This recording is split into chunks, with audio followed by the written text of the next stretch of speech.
तो चलो आज बुकलेट से ही करा देता हूँ। जो क्वेश्चन है वो तुम लोग को बुकलेट में ही करना है। और थ्योरी जैसे सेंटर ऑफ मास क्या होता है, सेंटर ऑफ मास क्या होता है बताओ, ये तो कराया था। पॉइंट जहाँ पे हम ये जूम करते हैं कि इंटायर बॉडी का मास कंसंट्रेटेड है उसको सेंटर ऑफ मास बोलते हैं।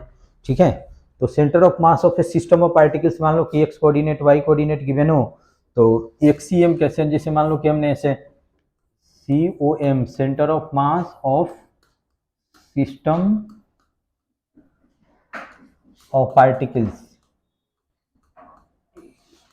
कल्स, जैसे मान लो कि ऐसे गिवन है ये एक्स है, ये तुम्हारा वाई है, यहाँ पे मास m1 है, इसका कोऑर्डिनेट x1 y1 z1 ऐसे गिवन है। ठीक है, यहाँ पे मान लो कि m2 है, इसका x2 y2 z2 गिवन है। यहाँ पे मान लो कि mn है और इसका coordinate xn yn and zn given है। ठीक है, तो इस सब का सेंटर ऑफ मास निकालना है। तो हम क्या करेंगे, xcm इक्वल टू कितना हो जाएगा m1 x1 plus m2 x2, ये तो बताया था याद होगा, प्लस mn xn अपॉन में कितना हो जाएगा m1 plus m2 plus plus mn।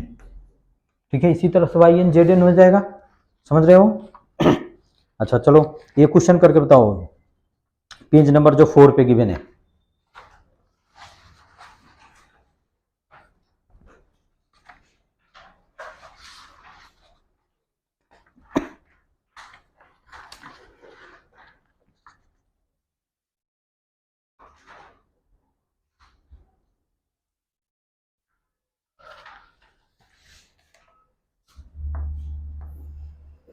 Page number 4 पे जो क्वेश्चन गिवन है वो करके बताओ।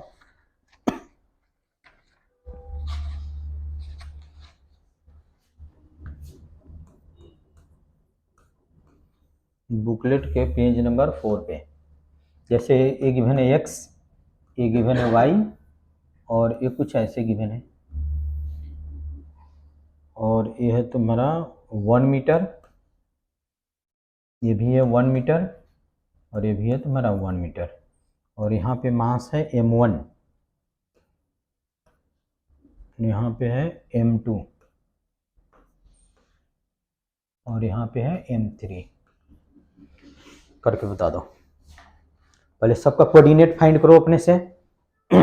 m1 का x कोऑर्डिनेट y कोऑर्डिनेट कितना होगा, क्यों 0 0 क्यों, ओरिजिन है। अच्छा m2 का कितना होगा, x एक्सिस पे y कोऑर्डिनेट कितना होता है, x एक्सिस पे y कोऑर्डिनेट 0, तो m2 का कोऑर्डिनेट कितना हो जाएगा, समझ रहे हो, यहाँ पे हो जाएगा 1,0। अच्छा 3, m3 का बता दो, x कोऑर्डिनेट कितना होगा। देखो ऐसा है कि ऐसे कर देंगे तो ए डिस्टेंस कितना हो जाएगा 0.5 और ये भी डिस्टेंस कितना हो जाएगा 0.5, इसका x कोऑर्डिनेट कितना हो जाएगा 0.5 और y कोऑर्डिनेट कितना होगा √3/2। कैसे, जैसे ए एंगल कितना हो जाएगा 60, क्योंकि इक्विलेटरल ट्रायंगल है, इसको हमने y ले लिया तो इसमें हम साइन थीटा लगा देते हैं, तो sine theta sine 60 equal to कितना हो जाएगा परपेंडिकुलर y अपॉन में हाइपोटेन्यूज कितना हो जाएगा 1, तो y इक्वल टू कितना हो जाएगा साइन 60, साइन 60 क्या होता है √3/2, तो यहाँ पे हमने लिख दिया √3/2। अब तो आ गया, अब m1 x1 m2 x2 m3 x3, चलो करके बता दो। और दूसरा एक ये भी हो सकता है कि पाइथागोरस थ्योरम लगा दो, इसका स्क्वायर प्लस इसका स्क्वायर इक्वल टू इसका स्क्वायर, उससे भी y निकल जाएगा। अब चलो xcm ycm जल्दी से निकालो कि तुम लोग बताओ।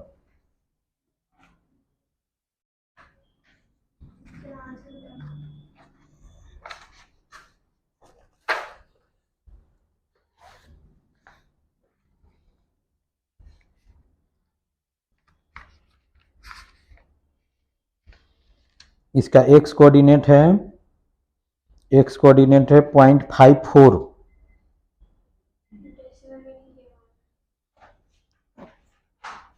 तो है 6.5 अपॉन में 12 और y कोऑर्डिनेट है 0.36 और ऐसे गिवन है 5 इंटू √3 अपॉन में 24।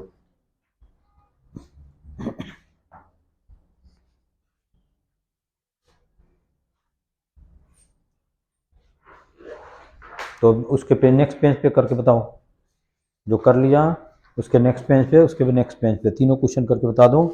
पेज नंबर 5 पे जो है वो करके बता दो।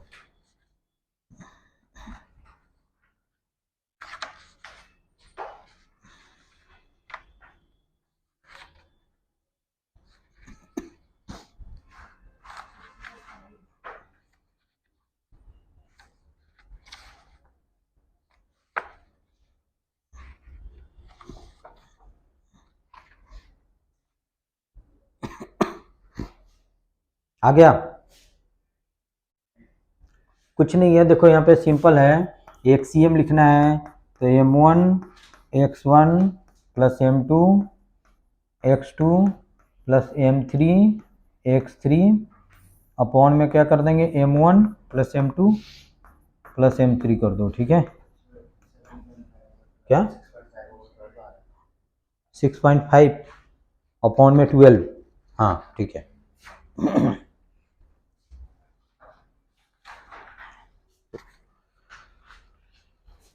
तो इसमें M1 है 3, तो 3 इंटू कितना हो जाएगा 0, M2 कितना गिवन है, M2 गिवन है 4, तो 4 इंटू कितना हो जाएगा 1 प्लस M3 है हमारा 5, तो 5 इंटू x कोऑर्डिनेट कितना है 0.5 और अपॉन में लिख दो 3 प्लस 4 प्लस 5 और आप इसको सोल्व कर लो।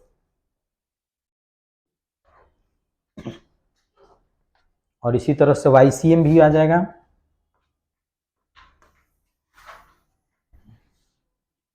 चलो इसको नोट कर लिए, नोट कर लिए इसको। और YCM आ जाएगा M1 Y1 plus M2 Y2 plus M3 Y3 upon में M1 plus M2 plus M3, ठीक है? तो M1 है तुम्हारा 3 और इंटू 0 प्लस ए है तुम्हारा 4 इंटू Y0 है प्लस M3 है 5 इंटू √3/2 और अपॉन में क्या कर दो 3 प्लस 4 प्लस 5 कर दो और इसको सोल्व कर दो, ठीक है?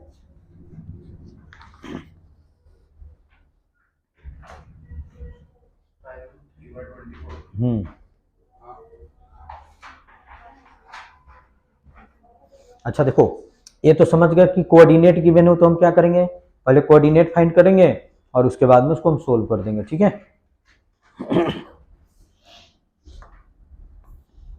जैसे जब मैं क्वेश्चन कराया था तो ऐसे भी कराया था, जैसे मान लो कि रेक्टेंगल है, इसका L इक्वल टू मान लो कि 2 मीटर है और B इक्वल टू मान लो कि 1 मीटर है। यहाँ पे M1 है और M1 इक्वल टू 1 kg, यहाँ पे M2 और ये 2 kg था और यहाँ पे M3 था 3 kg और M4 था तुम्हारा कितना 4 kg, M4 equal to 4 kg ऐसे था, ठीक है? और इसको सपोज करो कि हमने x ले लिया, इसमें y ले लिया, ये ओरिजिन हो गया।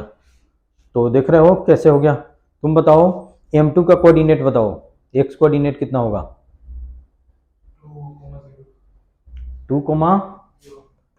2,0। तुम बताओ M3 का बता दो,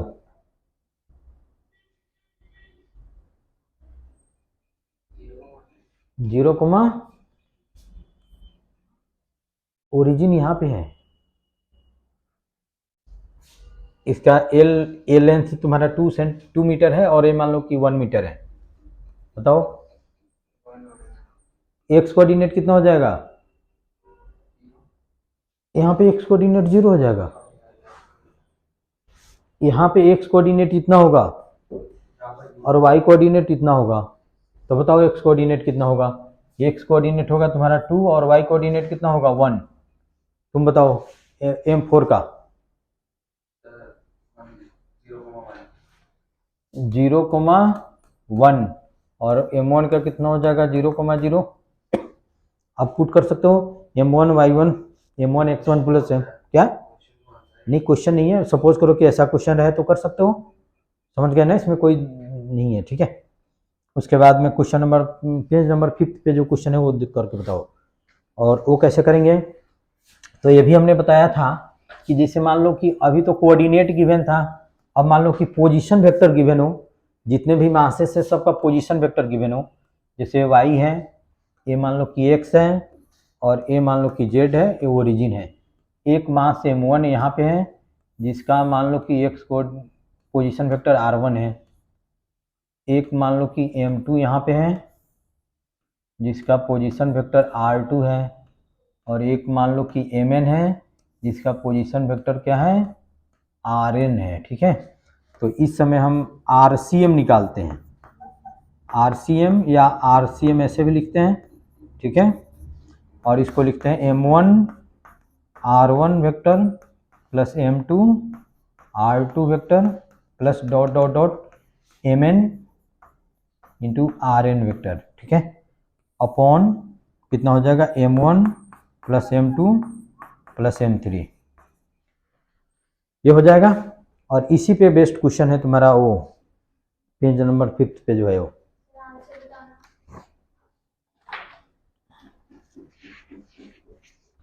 पोजीशन वेक्टर है,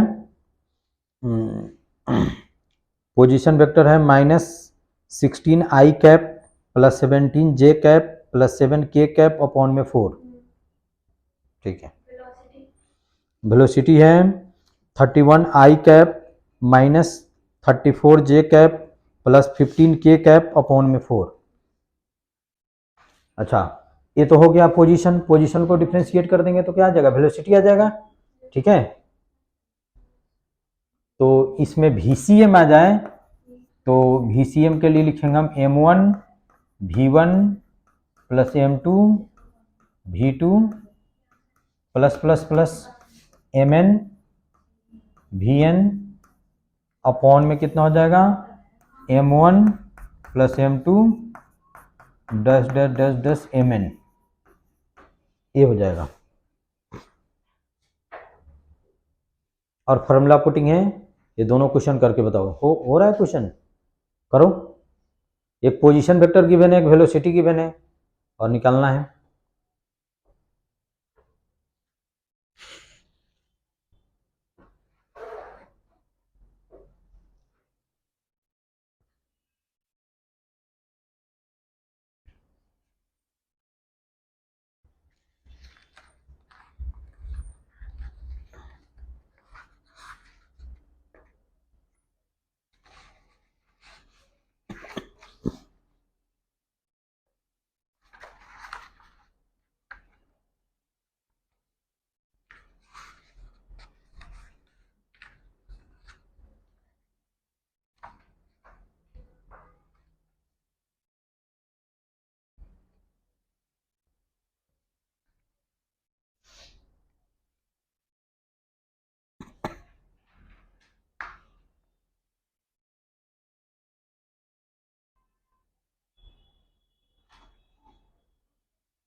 नहीं हो रहा है, मैं पूछ रही कि एक मेरे को डाउट था, एक रॉड और एक मास पॉइंट मास के बीच में ग्रेविटेशनल फोर्स क्या होगा वो निकालना है, तो मैं कैसे समझ नहीं आया। तो अभी यहीं पे बताऊंगी आपको, तुम्हारे कॉपी पे बताऊं, कॉपी में भी क्लास का बताता है। हाँ क्लास के बाद बता दूंगा। कुछ नहीं है, रॉड में मास तो डिस्ट्रीब्यूट हो रहा है सभी जगह, तो हमने एप्लीकेशन ऑफ इंटीग्रेशन क्या होता है, ईडीएम लेके इंटीग्रेट कर दो। एक छोटा सा x डिस्टेंस पे जैसे लीनियर कोई भी चीज़ है तो उसमें हम क्या करते हैं, एक्स डिस्टेंस पे एक छोटा सा एलिमेंट लेते हैं dx, उसके चलते जो फाइंड करना हो, फोर्स, इलेक्ट्रिक फील्ड, जो भी फाइंड करना हो, मोमेंट ऑफ इनर्शिया, जो भी फाइंड करना हो फाइंड कर दो, फिर प्रॉपर लिमिट से इंटीग्रेट कर दो। जैसे एक डिस्क है, उसमें एलिमेंट हम क्या लेते हैं, रिंग लेते हैं, रिंग कट करते हैं, रिंग के चलते जो निकालना हो निकाल दो, उसके बाद में फिर उसको इंटीग्रेट करो। सॉलिड स्फीयर है, उसमें हम क्या लेते हैं, हॉलो स्फीयर लेते हैं, सब एलिमेंट होता है। यहाँ पे हो गया तुम्हारा, हो गया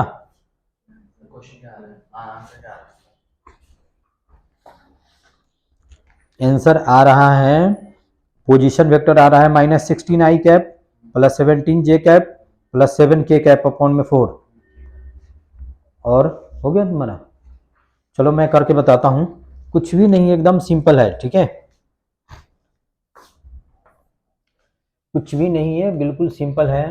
देखो इसमें जो अभी फॉर्मूला लिखाया, इसमें गिवन है the two particles of masses 100 ग्राम और 300 ग्राम गिवन द पोजीशन वेक्टर। तो इसमें हम ऐसे कर देते हैं, RCM लिख देते हैं और लिख दो M1 R1 vector plus M2 R2 vector upon में M1 प्लस M2, ठीक है। एक मास है 100 ग्राम, ग्राम ही रहने दो, कोई फर्क नहीं पड़ेगा, नीचे भी ग्राम लिखेंगे। और इसका पोजीशन वेक्टर गिवन है 2i cap plus 5j cap plus 13k cap, ये क्वेश्चन में गिवन है। दूसरा मास है तुम्हारा 300 ग्राम, 300 ग्राम, और इसका पोजीशन वेक्टर है -6i cap plus 4j cap plus -2k cap, ऐसे गिवन है, लिख दिया। अपॉन में क्या लिखेंगे, M1 प्लस M2, तो 100 प्लस 300, ठीक है, इसमें तो कोई डाउट्स नहीं है। अच्छा देखो, इतना तो मैथमेटिक्स समझते ही हो कि यहाँ से 00 00 00 00 00 00 कट कर सकते हैं, है ना। अब इसको कर दो तो ये हो जाएगा 2i cap plus 5j cap plus 13k cap, और इसमें 3 से मल्टीप्लाई करो तो ये हो जाएगा -18i cap plus 12j cap -6k cap, और अपॉन में 1 प्लस 3 कितना हो जाएगा 4। तो ये देखो यहाँ पे कितना है 2i कैप और -18, तो ये कितना हो जाएगा -16i कैप i कैप, और प्लस से कितना हो जाएगा 17j कैप प्लस 5 और प्लस 12, और ये कितना हो जाएगा प्लस 7k कैप और अपॉन में 4, बस इतना ही हो जाएगा, पोजीशन इतना ही हो जाएगा। और वेलोसिटी में भी सेम इसी टाइप से पुट कर देना है, ठीक है। तो ये हो गया तुम्हारा सेंटर ऑफ मास।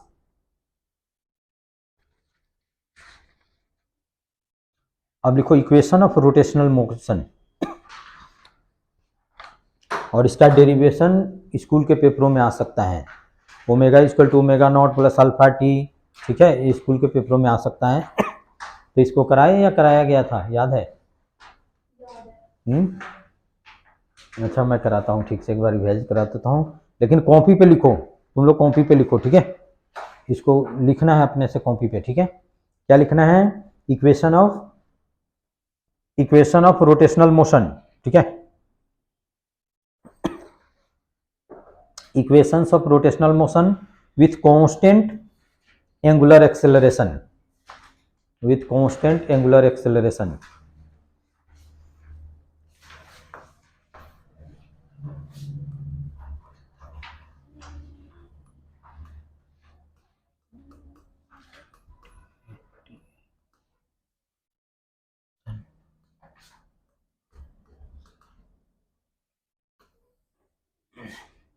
जैसे अल्फा क्या होता है, याद है?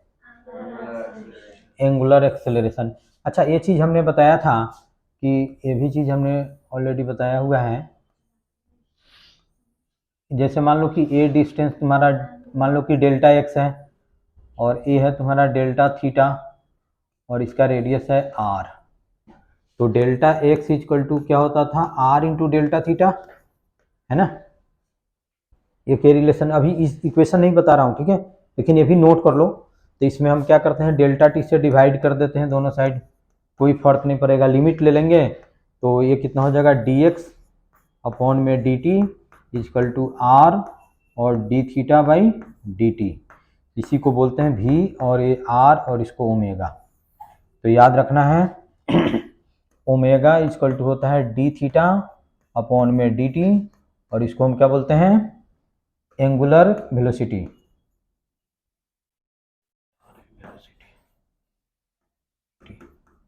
अच्छा, एंगुलर वेलोसिटी का डायरेक्शन क्या होगा, ये वेलोसिटी है तो इसका डायरेक्शन क्या होगा। अगर जैसे मान लो कि कैसे मैं बताऊं, जैसे ये मान लो कि ऐसे रोटेट कर रहा है, ओमेगा से रोटेट कर रहा है, टेंजेंशियल नहीं, लीनियर वेलोसिटी का होता है टेंजेंशियल। मैं पूछ रहा हूँ एंगुलर वेलोसिटी का डायरेक्शन क्या होगा। वैसे ही होगा जिस बात पे बता रहा हूँ। जैसे मान लो कि फैन ऐसे ऐसे रोटेट कर रहा है, हाँ, तो ऐसे ही होगा। कर्ल को अपने उसके डायरेक्शन में घुमाओ, और जो थंब का डायरेक्शन होता है वही क्या होता है, ओमेगा का डायरेक्शन होता है, क्लॉकवाइज एंटी क्लॉकवाइज। अगर क्लॉकवाइज, अगर जैसे मान लो कि ऐसे रोटेट हो रहा है, कौन सा सेंस है बताओ, तो एंटी क्लॉकवाइज, तो उसके चलते क्या हो जाएगा, ओमेगा का डायरेक्शन बाहर की ओर हो जाएगा। अगर ऐसे ऐसे रोटेट कर रहा है तो कौन सा सेंस है, क्लॉकवाइज। तो क्या करो, अपने कर्ल को उसके डायरेक्शन में घुमाओ, जो थंब का डायरेक्शन होगा वही ओमेगा का डायरेक्शन होगा। जैसे ये ऐसे रोटेट कर रहा है, मान लो कि ये डिस्क है, ऐसे रोटेट कर रहा है, तो इसमें क्या करो, अपने कर्ल को घुमाओ, तो इसके क्या हो जाएगा, बाहर की तरफ हो जाएगा ओमेगा का डायरेक्शन। ठीक है, समझ रहे हो कि नहीं।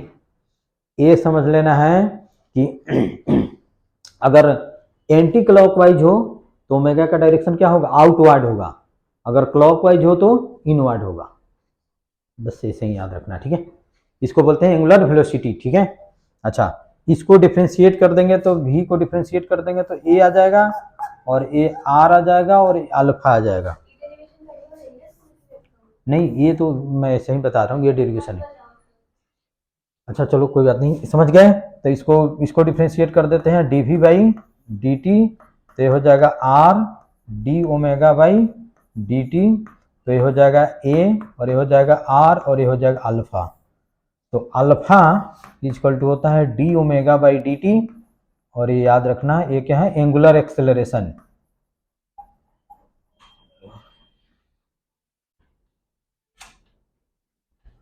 एक्सेलरेशन है,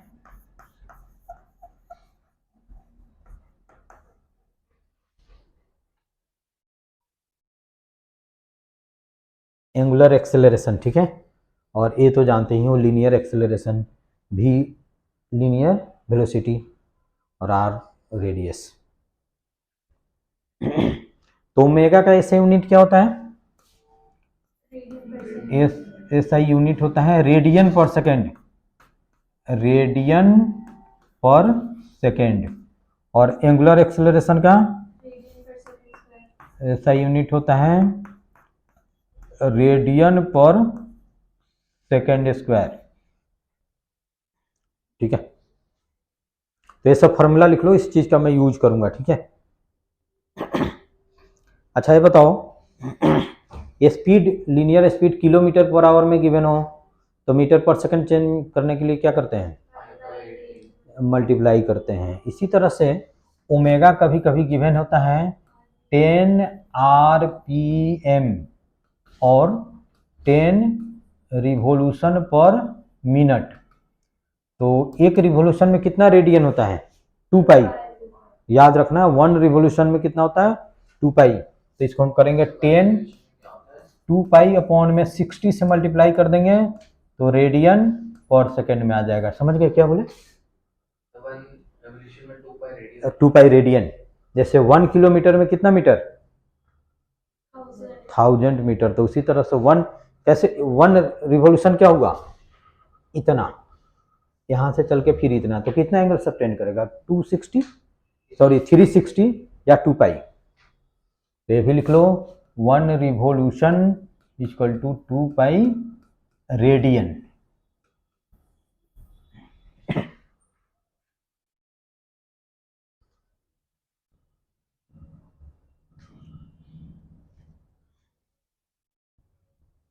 ठीक है।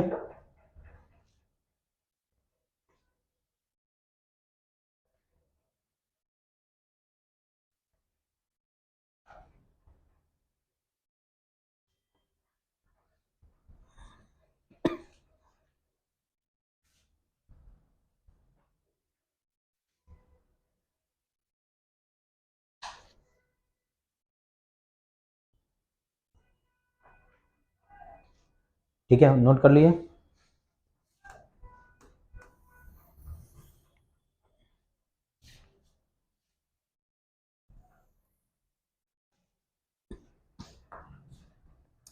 तो अल्फा इक्वल टू हम लिख सकते हैं क्या, D omega by d t.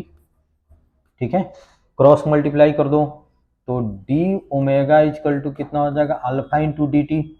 अब इसको इंटीग्रेट कर दो, ओमेगा नॉट से ओमेगा और टी को 0 से टी तक। डी ओमेगा का इंटीग्रेशन कितना होता है, डी थीटा बाई, तुम बताओ डी ओमेगा का। ओमेगा इंटू डी ओमेगा का, एक डी एक्स का इंटीग्रेशन ये सब लिख लो, डी एक्स का इंटीग्रेशन एक्स, डी पी का इंटीग्रेशन पी, तो डी ओमेगा का इंटीग्रेशन कितना होगा जल्दी बताओ, ओमेगा हो जाएगा। ये भी याद रखना है, ठीक है। और एक पता है ना कि पहले हम अपर लिमिट पुट करते हैं फिर लोअर लिमिट पुट करते हैं, तो ये याद रखना है डी एक्स का इंटीग्रेशन एक्स, जो तुम बोल रहे हो एक्स डी एक्स का इंटीग्रेशन कितना होता है, x square by to, x square by to इसका इंटीग्रेशन होता है। सिर्फ अगर मैं बोलूं कि डी के का इंटीग्रेशन बताओ तो कितना हो जाएगा, के। ठीक है, तो ये सब चीज याद रखना। और डी टी का इंटीग्रेशन कितना हो जाएगा, टी हो जाएगा। चलो ठीक है,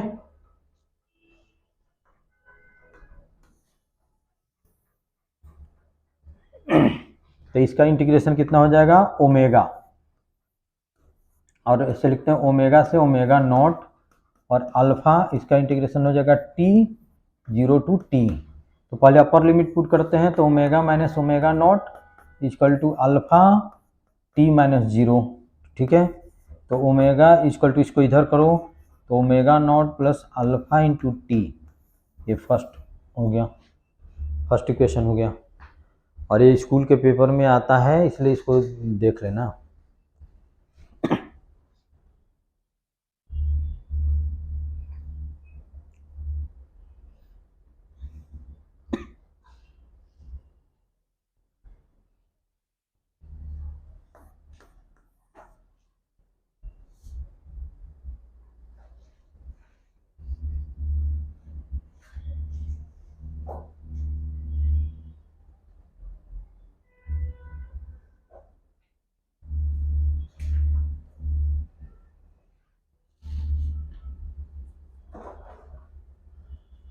हो गया।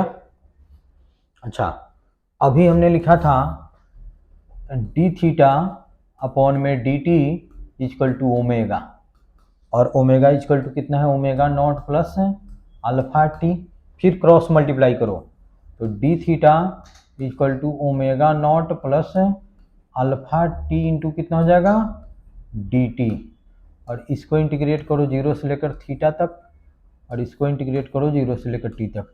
अब बताओ डी थीटा का इंटीग्रेशन कितना होगा, थीटा होगा, डी थीटा का इंटीग्रेशन कितना होगा, थीटा, तो थीटा लिख दिया हमने, और थीटा से 0, और ओमेगा नॉट, ये देखो इसको हम ऐसे ऐसे भी कर सकते हैं, integration omega naught D T plus integration alpha T D T, ऐसे कर दे तो कोई दिक्कत नहीं है, दोनों को अलग अलग कर दिया। 0, ओमेगा नॉट क्या है, कांस्टेंट है, ओमेगा नॉट कांस्टेंट है, तो डी टी का इंटीग्रेशन कितना हो जाएगा, टी, तो ये हो जाएगा ओमेगा नॉट, और डी टी का हो जाएगा टी 0 से टी, और अल्फा टी डी टी का इंटीग्रेशन कितना हो जाएगा, जिससे मैं पूछूंगा वही बताएगा, तुम बताओ टी डी टी का integration, alpha t square by to, जैसे एक्स डी एक्स का इंटीग्रेशन कितना हो जाएगा, एक्स स्क्वायर बाई टू, उसी तरह से टी डी टी का इंटीग्रेशन कितना हो जाएगा, टी स्क्वायर बाई टू, और इसमें 0 से लेकर टी तक, तो इसमें थीटा माइनस 0, इसमें ओमेगा नॉट कर दो, और ये कितना हो जाएगा T minus zero plus alpha t square by to minus zero. तो ये थीटा इक्वल टू कितना हो जाएगा omega naught t plus half alpha t square. ये सेकेंड इक्वेशन हो गया।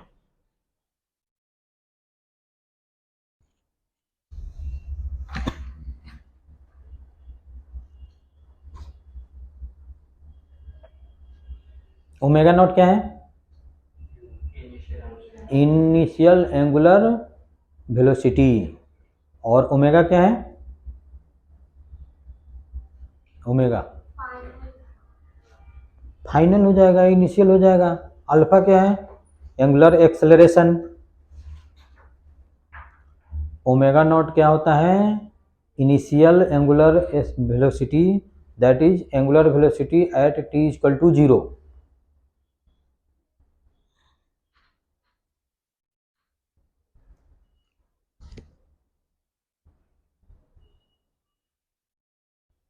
अगर एक्सेलरेशन पाई की टर्म्स में आ रही है तो उसे 3.14 से मल्टीप्लाई करना चाहिए। देखो उसमें क्या निकालना हुआ है, क्या निकालना है। एंगुलर एक्सेलरेशन निकालनी है तो पाई घान तो कर दो। अगर न्यूमेरिकल वैल्यू गिवन है तो उसमें 3.14 से मल्टीप्लाई कर दो, यानी तो अल्फा बीटा गामा ये सब गिवन है तो पाई के टर्म में ही छोड़ दो। ठीक है।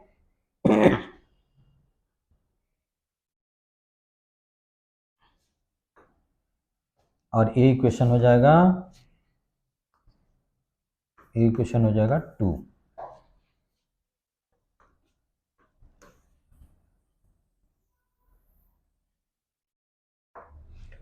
अब देखो फिर से हम यहाँ से आते हैं, इतना तो लिख ही सकते हैं। अच्छा, इसमें अल्फा इक्वल टू मैं लिख दिया डी ओमेगा अपॉन में डी थीटा और इंटू डी थीटा अपॉन में डी टी लिख दे तो कोई फर्क नहीं पड़ेगा। डी थीटा कैंसिल आउट हो जाएगा, फिर वहीं आ जाएगा। ठीक है। और D theta by d T कितना होता है बताओ तो? ओमेगा होता है। तो अल्फा इक्वल टू हम लिख सकते हैं डी ओमेगा अपॉन में डी थीटा और इंटू हम ऐसे ओमेगा लिख सकते हैं, क्रॉस मल्टीप्लाई कर दो तो omega d omega equal to कितना हो जाएगा अल्फा डी थीटा। तो इसका इंटीग्रेशन हम करेंगे, इनिशियल कितना ओमेगा नॉट है और फाइनल ओमेगा है, और इसमें थीटा इनिशियल कितना है जीरो है और फाइनल थीटा है। ओमेगा डी ओमेगा का इंटीग्रेशन कितना होगा? एक्स डी एक्स जैसा है, ये कैसा है? एक्स डी एक्स जैसा है। ठीक है। तो इसमें चलो करो, तो इसमें हम लिखेंगे ओमेगा स्क्वायर बाई टू और ओमेगा नॉट से लेकर ओमेगा तक और अल्फा डी थीटा का कितना हो जाएगा थीटा और जीरो से लेकर थीटा। ठीक है। अब पहले अपर लिमिट पुट करो तो ओमेगा स्क्वायर माइनस टू फिर omega naught square by two equal to alpha theta minus zero. ठीक है। तो इस टू को इधर मल्टीप्लाई कर दो तो omega square minus omega naught का square equal to two alpha theta, इतना ही लिख दो। या तुम ऐसे भी लिख सकते हो omega square equal to omega naught square plus two alpha into theta, ये लिख दो। ये इक्वेशन कितना हो गया? 3 हो गया। बस यही 3 इक्वेशन है।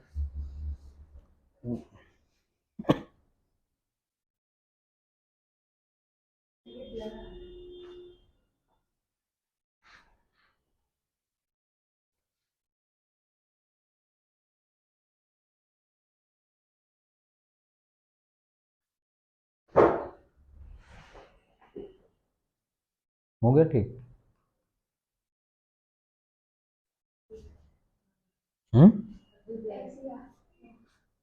एक बार जब नीचे की जगह सही हो ऊपर वाला अब सही है। फिर कोई फोकस नहीं होता है। चलो यहाँ पे अगर कोई डाउट्स हो तो पूछो। यहाँ हमने जो किया इसमें अगर कोई डाउट्स हो तो पूछो।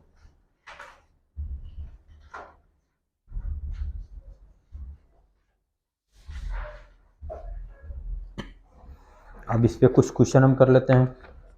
चलो तुम लोग करके बताओ।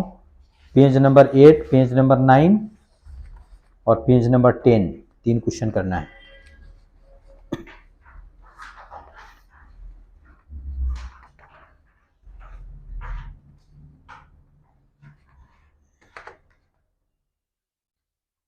एक बार पेज नंबर 9 का आंसर बता दो। अच्छा, अभी सबका आंसर बता रहा हूँ मैं।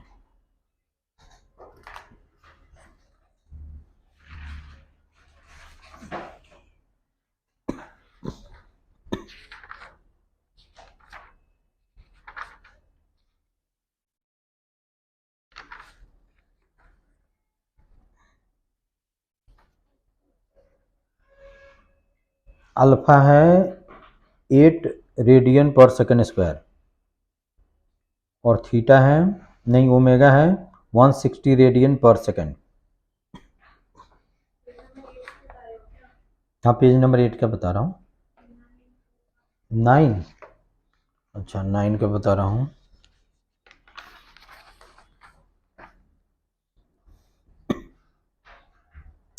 इसमें अल्फा है 4 पाई रेडियन पर सेकेंड स्क्वायर।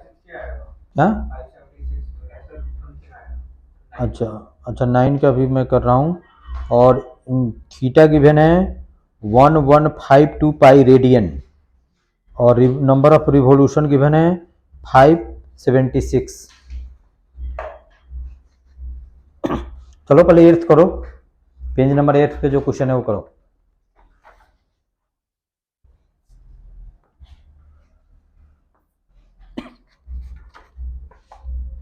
इसमें गिवन है on application of a constant torque a wheel turn from rest, यानी कि ओमेगा नॉट कितना हो जाएगा 0 थ्रू 400 रेडियन। ये क्या गिवन है? थीटा। थीटा का यूनिट क्या होता है? रेडियन। तो थीटा गिवन है in 10 second. Find angular acceleration निकालना है। If some torque is same torque is continue, what will be the angular velocity of wheel after 20 second from start? कुछ नहीं है, एकदम सिंपल गिवन है। कांस्टेंट, अगर मान लो कि किसी ऑब्जेक्ट पे कांस्टेंट फोर्स लग रहा है तो उसका एक्सेलरेशन भी क्या होगा? कांस्टेंट होगा, है ना। तो उसका वेलोसिटी क्या होगा? टाइम के साथ इंक्रीज, डिक्रीज या कांस्टेंट रहेगा? इंक्रीज करेगा। सेम कंसेप्ट इसमें भी है। पेज नंबर 8 पे जो क्वेश्चन है वो गिवन है on application of constant torque a wheel is turn, तो ओमेगा नॉट इक्वल टू कितना हो जाएगा 0 और थीटा गिवन है तुम्हारा 400 रेडियन और टी गिवन है 10 सेकेंड। हमको फर्स्ट में फाइंड करना है अल्फा इक्वल टू वाट और सेकेंड में फाइंड करना है 20 सेकेंड और सेकेंड में फाइंड करना है ओमेगा इक्वल टू वाट, कब? जब टी इक्वल टू 20 सेकेंड हो। तो कौन सा फॉर्मूला लगाएंगे फर्स्ट निकालने के लिए? Theta equal to omega naught t plus half alpha t square. समझ रहे हो ना? तो फर्स्ट फाइंड करने के लिए एक फॉर्मूला लिखाया था, theta equal to omega naught t plus half alpha t square. ये है तुम्हारा 400 और ओमेगा नॉट 0 है और यह है हाफ अल्फा और टी कितना है 10 का स्क्वायर, दैट इज 100 हो जाएगा। इसको कर देंगे 50। तो अल्फा इक्वल टू कितना हो जाएगा 400 अपॉन में 50, तो कितना हो जाएगा 8 और सब कुछ रेडियन एसआई में है तो रेडियन पर सेकेंड स्क्वायर। और सेकेंड में निकालना है ओमेगा, तो omega equal to omega naught plus alpha t कर दो, तो ओमेगा नॉट तो 0 है और अल्फा भी 8 निकाल लिया, 8 और कितना है 20, तो ओमेगा कितना हो जाएगा 160 रेडियन पर सेकेंड। क्या? एनसीईआरटी का एसएल का है।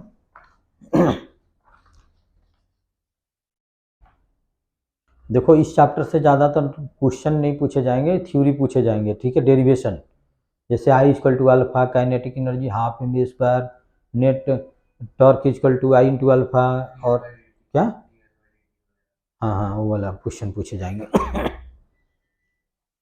इसका न्यूमेरिकल थोड़ा मुश्किल होता है, ऐसे न्यूमेरिकल नहीं पूछते इससे।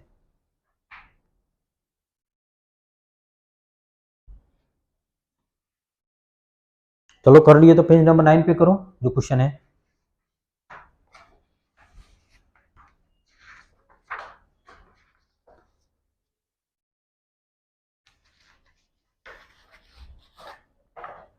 ये मैं क्या पढ़ा रहा हूँ अभी? काइनेमेटिक्स।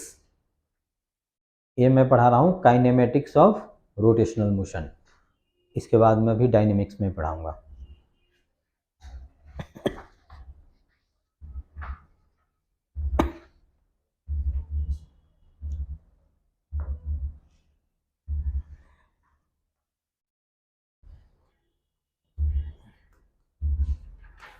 पेज नंबर 9 पे जो क्वेश्चन है देखो दिया हुआ है, the angular speed of a motor wheel is increase from 1200 RPM to 3120 RPM.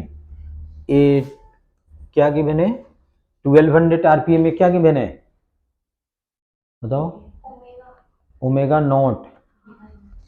देखो देख रहे हो इसमें दिया हुआ angular speed increases this from this. तो जो इनिशियल होता है वो क्या होता है? ओमेगा नॉट, और जो फाइनल होगा क्या होगा? ओमेगा होगा। तो ओमेगा गिवन नॉट गिवन है तुम्हारा 1200 आरपीएम। तो इसको हम क्या करेंगे रेडियन पर सेकंड में करने के लिए? इंटू 2π/60 कर देंगे।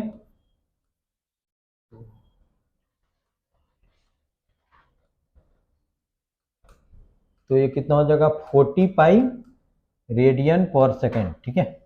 अच्छा, ओमेगा गिवन है 3120 आरपीएम।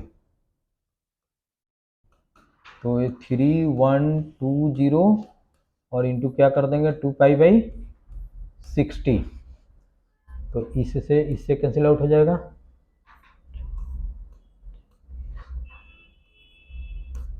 तो ये हो जाएगा तुम्हारा 401 पाई।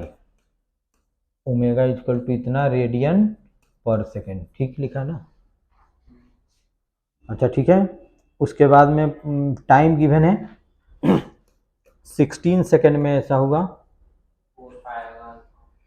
तो इसमें हमको निकालना है व्हाट इज एंगुलर एक्सेलरेशन, यानी कि हमको निकालना है alpha equal to what first case में। तो ओमेगा इक्वल टू लिख दो omega naught plus alpha into T.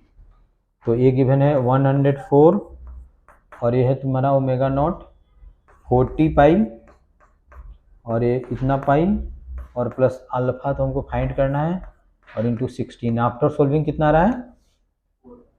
4 पाई। तो 4 पाई रेडियन पर सेकेंड स्क्वायर। सोल्व करने के बाद में अल्फा की वैल्यू ये आया। तुम लोग सोल्व करना, ऐसा नहीं कि डायरेक्ट मत लिखना, सोल्व करके लिखना। ठीक है। ये क्या? तो कैसे करोगे? एकदम आरपीएम को रेडियन पर सेकंड में करना पड़ेगा क्या? अच्छा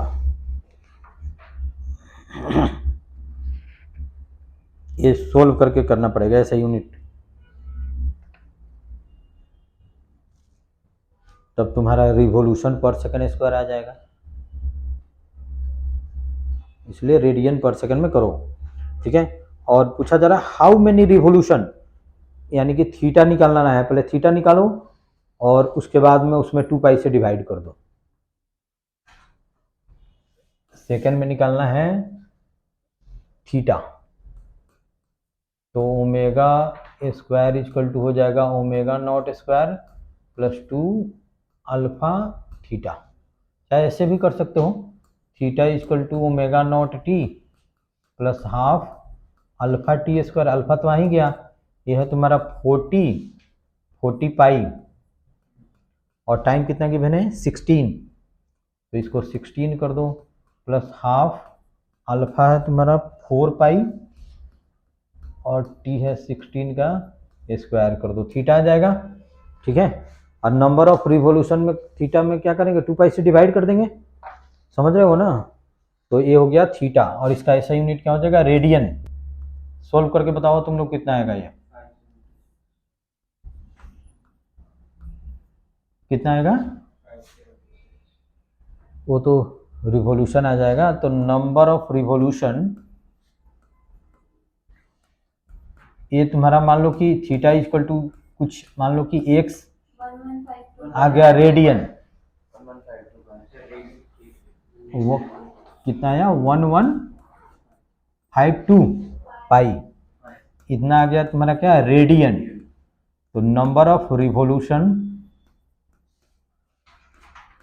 एक रिवॉल्यूशन में कितना रेडियन होता है 2 पाई, तो नंबर ऑफ रिवॉल्यूशन कितना हो जाएगा 1152 पाई अपॉन में कितना हो जाएगा 2 पाई। अब सोल्व करने के बाद में कितना आता है 576, इतना ही होता है ना। तो इतना क्या हो जाएगा रिवॉल्यूशन।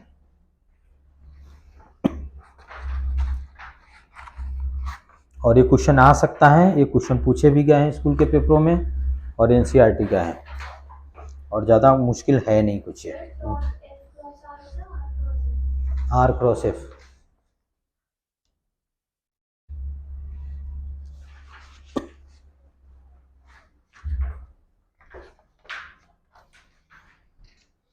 अब मैंने लिखा फोर्स इंटू परपेंडिकुलर डिस्टेंस, तो मैंने गलत कर दिया।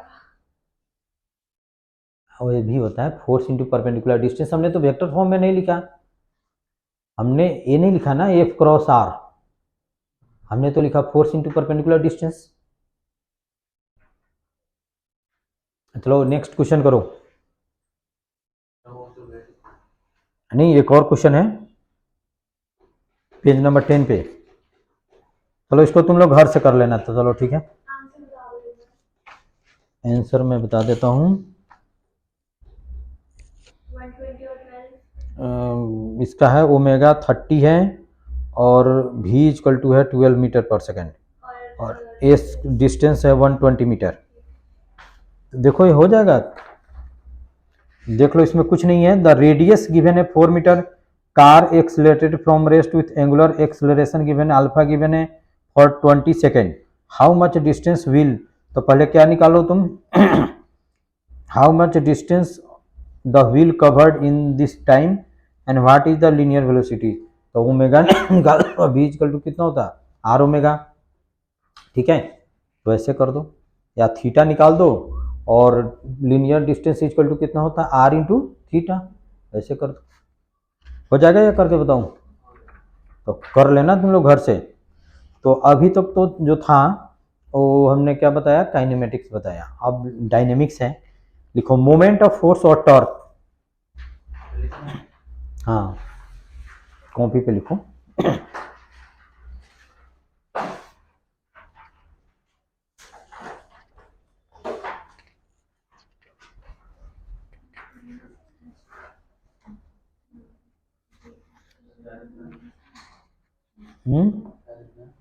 मोमेंट ऑफ फोर्स और टॉर्क, बताओ क्या क्या दिक्कत हो रहा है बताओ। मेरे यहाँ पे माइनस है। अच्छा चलो अभी मैं आऊंगा वहां पे तो देखूंगा। मोमेंट ऑफ फोर्स और टॉर्क, उसको टाउ से डिनोट करते हैं।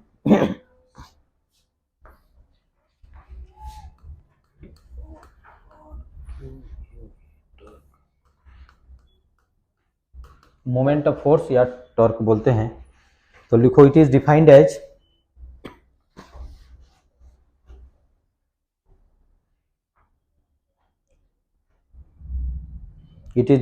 the product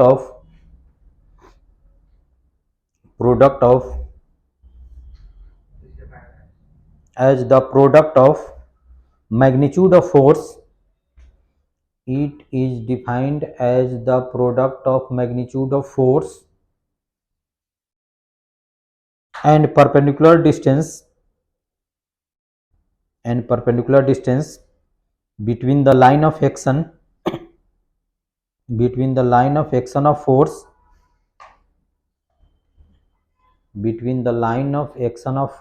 and perpendicular and the axis of rotation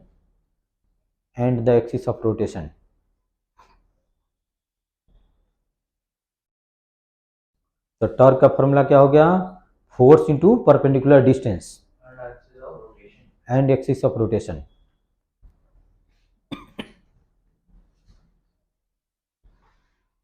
तो टॉर्क का फॉर्मूला हो गया तुम्हारा force into perpendicular distance,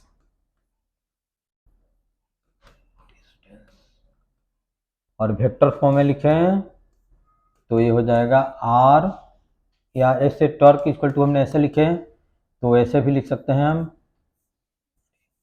F perpendicular into are, और एफ इंटू आर परपेंडिकुलर, ऐसे। हाँ चलो पहले ये भी लिख सकते हैं, और वेक्टर फॉर्म में लिखें तो इसको हम लिख सकते हैं आर क्रॉस एफ, हाँ, या इसको मैग्नीट्यूड लिख दें तो ये हो जाएगा आर एफ साइन थीटा। तो बोलो सबको मैं प्रूव करके बताऊं, इसी चीज को लिखा हूं मैं क्या? तो ये तुम बोली हो कि फोर्स इंटू डिस्टेंस कैसे हो जाएगा, मैंने कब बोला? तो बोली हो कि इसको, मैं पूछ रही थी कि मैंने गलत कर दिया है। नहीं ये ठीक है। तो देखो जैसे अब हमने बताया था कि जो फोर्स एंटी क्लॉकवाइज में रोटेट करना चाहेगा उसका हम टॉर्क क्या लेते हैं, पॉजिटिव या निगेटिव? अच्छा लिखो, साइन कन्वेंशन लिख लो, साइन कन्वेंशन लिखो, या बुकलेट में पेज नंबर, सुनो, हाँ तो वही देखो यहाँ पे लिखा हुआ है sign convention, moment of force is taken positive if turning tendency of the force is anti clockwise and negative if it is in clockwise. देखो यहाँ पे बुकलेट में लिखा हुआ है, पेज नंबर 11 पे देख लो।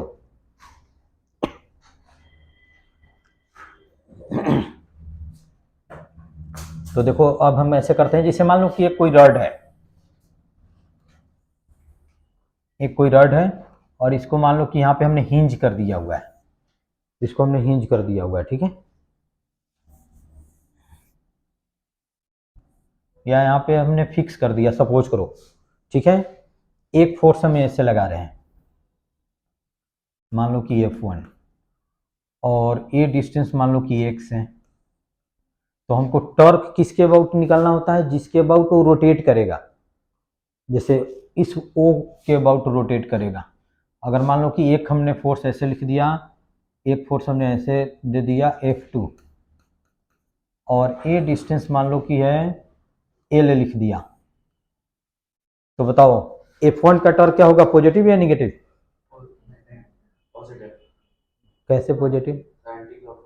ए F1 रॉड को कैसे रोटेट कराना चाहेगा, ऐसे एंटी क्लॉकवाइज, तो इसमें टॉर्क हम लिखेंगे, तो टॉर्क लिखेंगे F1 force into perpendicular distance कितना है x, इक्विलिब्रियम में नहीं है, इक्विलिब्रियम में नहीं है, इक्विलिब्रियम मैंने कब बोला इक्विलिब्रियम में है? अच्छा ठीक है, अच्छा F2 बताओ कि कैसे करना चाहेगा, तो इसका टॉर्क क्या होगा, क्या निगेटिव हो जाएगा, तो इसमें हम लिख देंगे F2 इंटू एल, ठीक है। और एक आगे मैं बताऊंगा net torque equal to I into alpha होता है, जैसे एफ इक्वल टू एम में होता है, नेट फोर्स हम इक्वल टू एम में करते थे, तो वही रोटेशनल डायनेमिक्स में net torque equal to I into alpha हम बोलते हैं, ठीक है। तो ये करना है, उसके बाद में लिखो principle of moments, next principle of moments, ये है इक्विलिब्रियम का केस जो तुम कह रही हो, दोनों टॉर्क को हम क्या करेंगे, इक्वेट कर देंगे।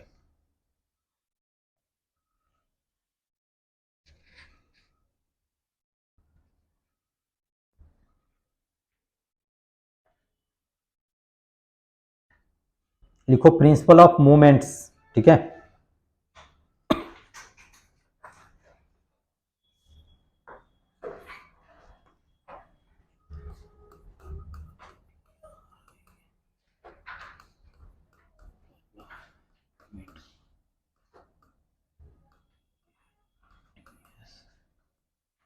प्रिंसिपल ऑफ मोमेंट्स, ठीक है।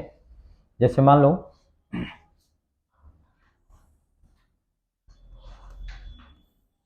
कि एक रॉड है,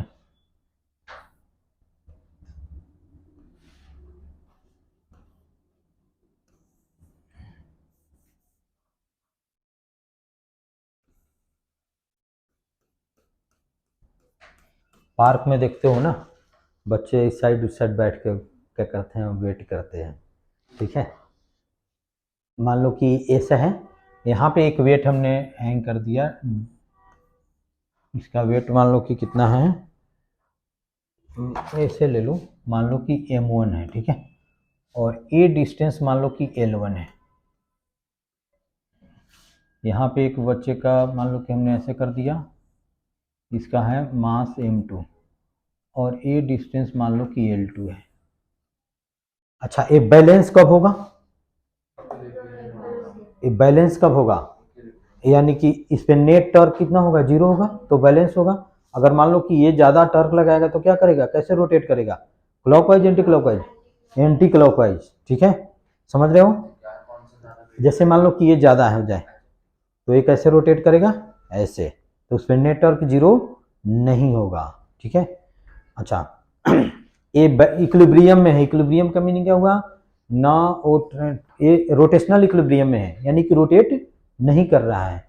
तो रोटेट नहीं करेगा तो इसके लिए क्या कंडीशन होना चाहिए, उस पर नेट टॉर्क कितना होना चाहिए, 0।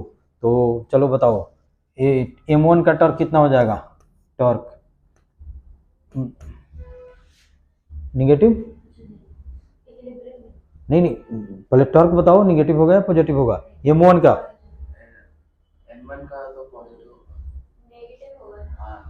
अभी मैंने बताया कि जो एंटी क्लॉकवाइज में मूव कराना चाहेगा उसका टॉर्क पॉजिटिव होगा। बताओ, तुम बताओ, m1 इस रॉड को किस डायरेक्शन में रोटेट कराएगा, क्लॉकवाइज एंटी क्लॉकवाइज, क्लॉकवाइज, तो इसका टॉर्क क्या होगा, निगेटिव होगा। तो टॉर्क का फॉर्मूला क्या होता है फोर्स इंटू परपेंडिकुलर डिस्टेंस। तो यहाँ पे फोर्स कितना हो जाएगा, mg, ये तो मास है, फोर्स कितना हो जाएगा mg, तो हम लिख सकते हैं m1g इंटू L1 लिख देते हैं। अच्छा, विथ निगेटिव साइन, बता दो यस और नो। अच्छा, m2 का बताओ, m2 कैसे रोटेट करना चाहेगा, तो इसका टर्क क्या होगा, पॉजिटिव, कितना होगा, m2g इंटू कितना हो जाएगा, L2, force into perpendicular distance, और ए इक्विलिब्रियम में है, तो इक्विलिब्रियम में है तो इस पे नेट टॉर्क कितना हो जाएगा, 0 हो जाएगा, 0 हो जाएगा। तो 0 हो जाएगा तो इसको हम क्या करेंगे, इस तरह कर देंगे, तो ये हो जाएगा m2g into L2 is equal to कितना होना चाहिए, m1g इंटू L1। अच्छा सुनो, दो बच्चे हैं पार्क में ऐसा लगा होता है, बच्चे बैठ बैठ के अपना खेलते हैं, तो एक जो बच्चा मतलब कि कम वेट का है उसको कहाँ पे बैठाएंगे, एंड पे या मिडिल पॉइंट पे, बिना सोचे तुम बोल दिए, बताओ। एक बच्चा हैवी है, मान लो कि एक का वेट है मान लो कि 30 kg और एक का मान लो कि 20 kg, या दोनों को इक्विलिब्रियम में रखना है, तो 20 kg वाले को कहाँ बैठाएंगे और 30 kg वाले को कहाँ बैठाएंगे, क्या कम वाले,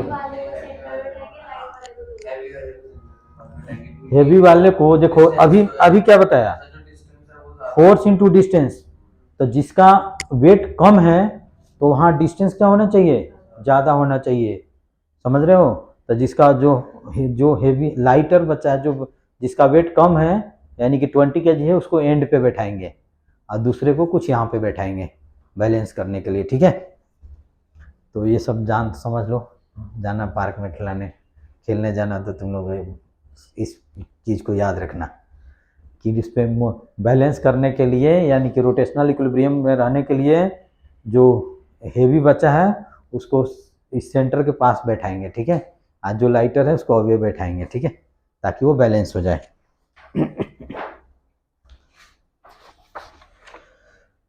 इसमें लिखाया हूँ when a body is in rotational equilibrium, rotational equilibrium में कब होगा, जब उसमें नेट टॉर्क कितना हो जाएगा, 0 हो जाएगा।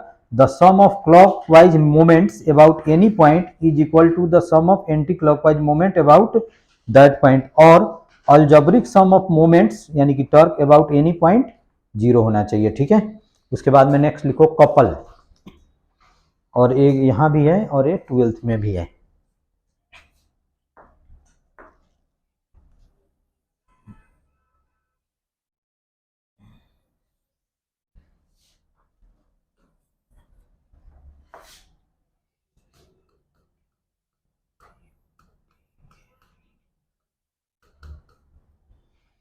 एक क्या होता है, इक्वल एंड अपोजिट फोर्सेस।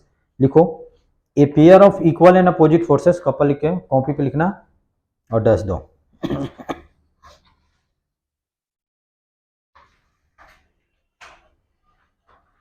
लिखो, a pair of equal and opposite forces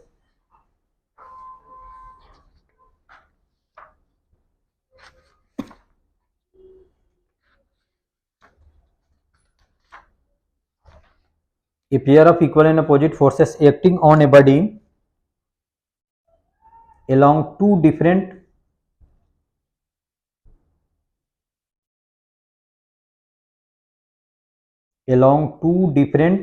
lines of action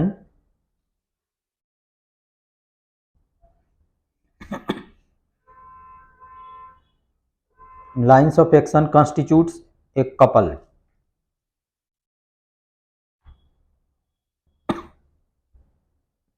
लिखो, it has a turning effect,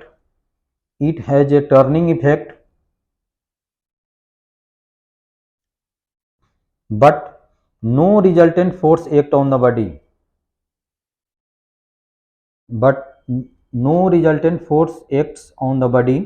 that is i.e.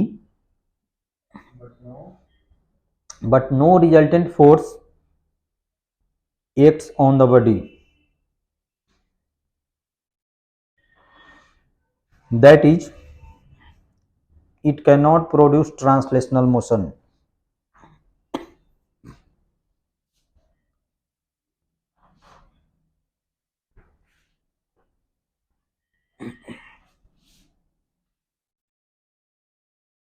ये एफ है और ये मान लो कि ए तुम्हारा एफ है, और इस पॉइंट के बाद मान लो कि वो है, और ये मान लो कि पूरे का लेंथ मान लो कि एल है, ये पूरे का लेंथ एल है, तो सपोज करो कि ये लेंथ हो गया एक्स, तो ये लेंथ कितना हो जाएगा, एल माइनस एक्स। ठीक है,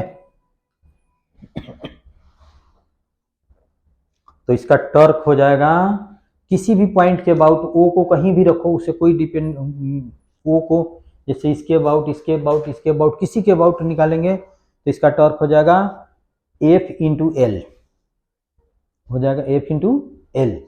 और ओ कैसे, जैसे अभी मैं टॉर्क ओ के अबाउट निकाल रहा हूँ। ठीक है, अभी मान लो कि यहाँ पे भी ओ ले, यहाँ पे भी लो ओ ले, यानी कि एक से इंडिपेंडेंट आ जाएगा, तो पोजीशन पे डिपेंड नहीं करेगा, चाहे इसके अबाउट चाहे इसके अबाउट चाहे इसके अबाउट लो। ठीक है, अच्छा इसका बताओ, ये मान लो कि F1 है, इसका सपोज करो F1 है, और इसको सपोज करो कि F2 है, दोनों का मैग्नीट्यूड तो इक्वल है। F1 बताओ इस रॉड को कैसे रोटेट करना चाहेगा, क्लॉकवाइज ओ के अबाउट, ओ यहाँ पे पॉइंट दिखाऊं, तुम बताओ, तो इसका टॉर्क क्या होगा और कितना होगा, कितना होगा इसका torque, F1 into perpendicular distance कितना हो रहा है वो पॉइंट से, ये डिस्टेंस कितना दिखाई दे रहा है, L माइनस एक्स, तो इसमें हम लिखेंगे F1 L माइनस एक्स। अच्छा ये बताओ F2 उसको कैसे रोटेट करना चाहेगा, क्लॉकवाइज एंटी क्लॉक, तो इसका टॉर्क क्या होगा, एंटी क्लॉकवाइज में माइनस होता है तो माइनस होता है तो प्लस होगा, और इसमें हम क्या लिखेंगे F2 इंटू एक्स हो जाएगा। F1 F2 दोनों क्या इक्वल है, तो हम लिखेंगे F L minus x plus F into कितना हो जाएगा, एक्स हो जाएगा, एफ कॉमन ले लो तो L minus x plus x, ये कैंसिल आउट हो जाएगा, तो ये टॉर्क कितना हो जाएगा, एफ इंटू एल हो जाएगा, और यही हम लिखा है। अब ये बताओ ये इक्विलिब्रियम में रहेगा या रोटेट करेगा, ये रोटेट करेगा, नेट टॉर्क तो जीरो हो नहीं रहा है, ये क्या करेगा, रोटेट करेगा, लेकिन इस पे नेट फोर्स कितना है, जीरो, क्योंकि अपवर्ड एफ डाउनवर्ड एफ, तो इसमें ट्रांसलेशनल मोशन नहीं होगा, इसमें रोटेशनल मोशन सिर्फ होगा।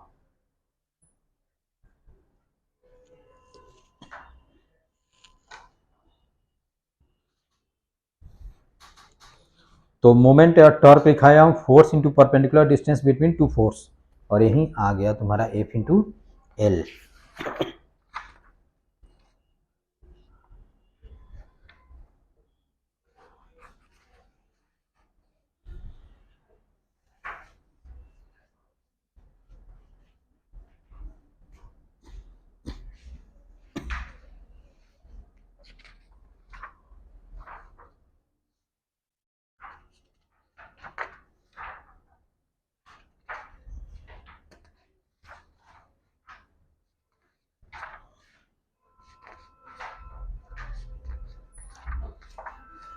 हो गया। उसके बाद में तो अभी हमने टॉर्क क्या बताया, force into perpendicular distance, force into perpendicular distance अभी हमने बताया, ठीक है। और एक और हमने टॉर्क का फॉर्मूला लिखा रखा था, जब आई जे के की टर्म में गिवन हो, पोजीशन वेक्टर गिवन हो, फोर्स गिवन हो, तो आर क्रॉस एफ, और क्रॉस प्रोडक्ट हमने पढ़ाया था, वो डिटर्मिनेंट लेके सोल्व करने वाला बताया था। तो चलो ये करो, पेज नंबर 15 पे करके बता दो। अब लिखो रेक्टेंगुलर कंपोनेंट ऑफ टॉर्क।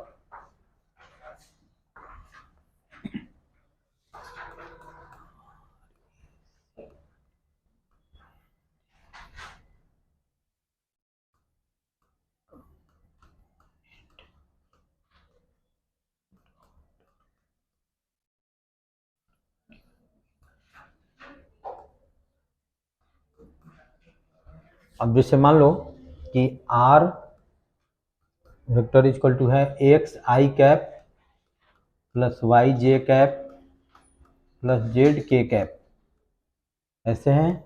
और एफ वेक्टर इक्वल टू है एफ एक्स आई कैप प्लस एफ वाई जे कैप प्लस एफ जेड के कैप।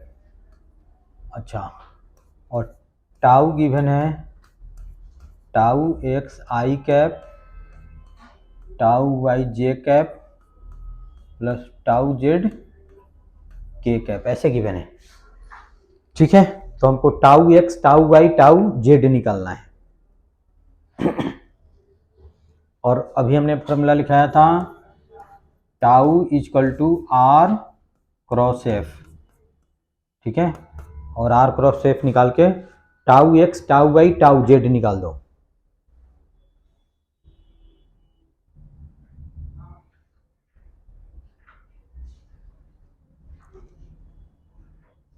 चलो करो, निकालो, निकाल दी। हाँ तो सोल्व करो, कॉपी पे सोल्व करो।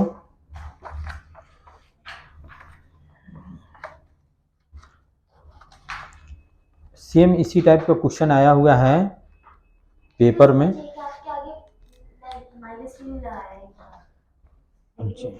कहाँ जे कैप के नीचे नहीं लगा? अच्छा, तो चलो मैं सोल्व करके देखता हूँ कि क्यों नहीं लगाया। इसने जैसे माइनस को प्लस कर दिया, प्लस को माइनस कर दिया, माइनस कॉमन ले लिया हुआ है, देख लो तुम। अच्छा तुम करके देखो, तुम पहले करके कॉपी पे करके देखो, करके देखो सेम आंसर आएगा। अच्छा तुम ठीक है, कोई बात नहीं, तुम पहले कॉपी पे को सोल्व करो, कॉपी पे सोल्व करो, अपना कॉपी पे सोल्व करो, फिर उसके आंसर मैच करना। याद है ना कैसे सोल्व किया जाता है? क्रॉस प्रोडक्ट तो हमने बता रखा है।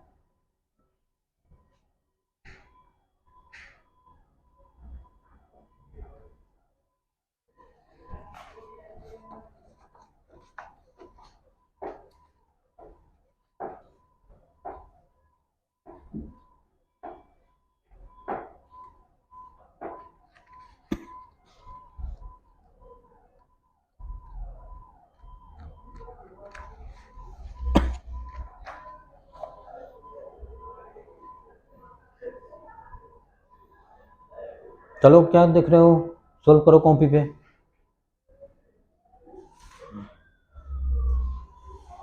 उत्कर्ष तुम बताओ, क्रॉस प्रोडक्ट आता है? उत्कर्ष क्रॉस प्रोडक्ट आता है? हाँ तो करो, वो डिटर्मिनेंट लेकर, ऐसे डिटर्मिनेंट लेकर। आंसर ने मैच नहीं हो रहा है? अच्छा चलो ठीक है, अभी मैं करता हूँ, अभी मैं करके बताता हूँ। चलो तो मैं करता हूँ। तो देखो यहाँ पे हम क्या करेंगे, पहले आई कैप जे कैप के कैप, ठीक है। और यहाँ पे एक्स वाई जेड, देखो ऐसे यहाँ पे देखो, पहले देख लो, कुछ नहीं किया, आई जे के तो लिखते ही हैं। और फर्स्ट वेक्टर क्या है, आर है, तो आई का कोफिशिएंट, आर के जे का कोफिशिएंट, के कोफिशिएंट को हमने लिख दिया। और सेकेंड वेक्टर क्या है, एफ है, तो यहाँ पे एफ एक्स एफ वाई और एफ जेड करेंगे, ठीक है। इसमें तो कोई डाउट्स नहीं है। पहले हमने एक्स वाई जेड क्यों रखा, क्योंकि यहाँ पे आर है, तो हम आई का को मल्टीप्लायर, आर का आई का मल्टीप्लायर लिखेंगे, आर का जे का मल्टीप्लायर, यहाँ पे आर का के मल्टीप्लायर लिखेंगे। यहाँ पे एफ है तो यहाँ पे एफ का आई का मल्टीप्लायर, एफ का जे का मल्टीप्लायर, जो इतना की बने एफ का के का मल्टीप्लायर लिख दिए, ठीक है। अच्छा, उसके बाद में हम क्या करते हैं, आई कैप हम ले लेते हैं, और आई जिस रो और जिस कॉलम में उसको इलिमिनेट करो, इसको हटा दो और इसको हटा दो, क्या बचता है वाई जेड और एफ वाई एफ जेड। तो लिख देते हैं हम y z F y F z. अच्छा, उसके बाद में जे निगेटिव लेते हैं, ठीक है, और जे जिस रो और जिस कॉलम में उसको इलिमिनेट करो, तो ये आ जाएगा एक्स जेड, और ये आ जाएगा एफ एक्स, और ये आ जाएगा एफ जेड, और प्लस के, जे निगेटिव फिर के पॉजिटिव, ठीक है। के जिस रो में है और जिस कॉलम में है उसको एलिमिनेट कर दो, तो ये आ जाएगा एक्स वाई और एफ एक्स एफ वाई, ऐसे कर दिए, इसमें तो कोई डाउट्स नहीं होने चाहिए। अच्छा, अब देखो आई क्रॉस मल्टीप्लाई करते हैं। क्रॉस मल्टीप्लाई कैसे होता है, दिस माइनस दिस, तो इसमें हम लिख सकते हैं Y F Z minus Z F Y, minus J ले लिया, ये लिख सकते हैं ऐसे, तो X F Z minus Z F X plus K cap लिख दिया, एक्स यानी कि इसको मल्टीप्लाई करेंगे minus x F Y minus Y F X, ऐसे। अब यहाँ से माइनस कॉमन ले ले, यहाँ पे देखो तो समझ में, अगर यहाँ पे माइनस कॉमन ले ले, इसको माइनस लिख दे, इसको प्लस कर दे, तो सेम बात हो जाएगा, ठीक है। आगे मैं करूँगा इस चीज़ को, ठीक है। तो इसको हमने लिख दिया आई कैप, और ये हो गया y F Z minus Z F y. अच्छा देखो यहाँ पे अब हम ऐसा करते हैं, यहाँ पे देखो माइनस कॉमन ले लेते हैं इसमें से, तो ये क्या हो जाएगा माइनस हो जाएगा, ये क्या हो जाएगा प्लस हो जाएगा, कुछ नहीं किया, माइनस कॉमन करके इसको वन किया, तुम ऐसा करो कि वन से इधर माइनस वन से अंदर मल्टीप्लाई कर दो, ये कितना हो जाएगा प्लस जे हो जाएगा, और ये हो जाएगा z F x minus x F z, और प्लस हो जाएगा के कैप और x F Y minus Y F x y F.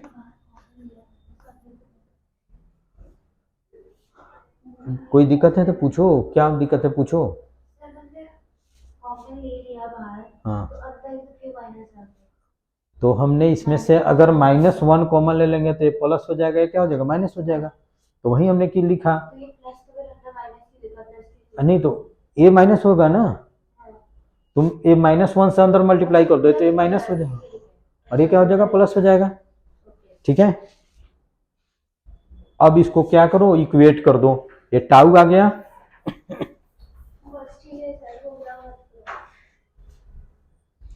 और टाउ इक्वल टू कितना है, टाउ एक्स आई कैप प्लस टाउ वाई जे कैप प्लस टाउ जेड के cap, ठीक है।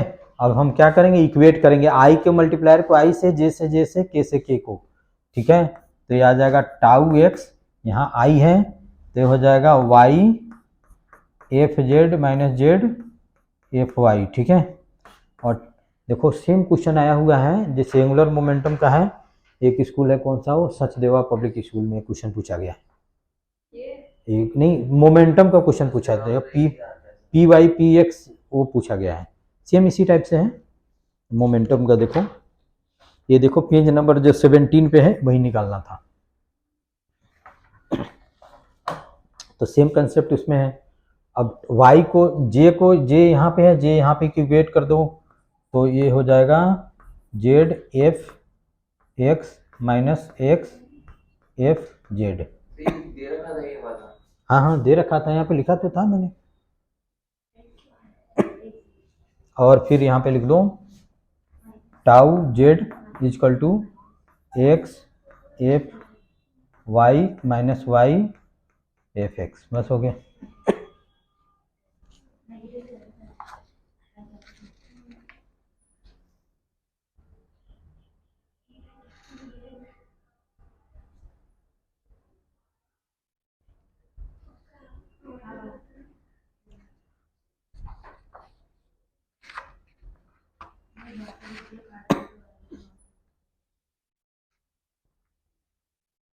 हमने माइनस से इसलिए किया ना क्योंकि बाहर माइनस अंदर माइनस हो जाता बाहर माइनस। यहाँ भी प्लस था इसीलिए हमने उसको ऐसे भी कर देते, कोई वो माइनस आ जाता, इक्वेट कर देते। उसके बाद में लिखो एंगुलर मोमेंटम।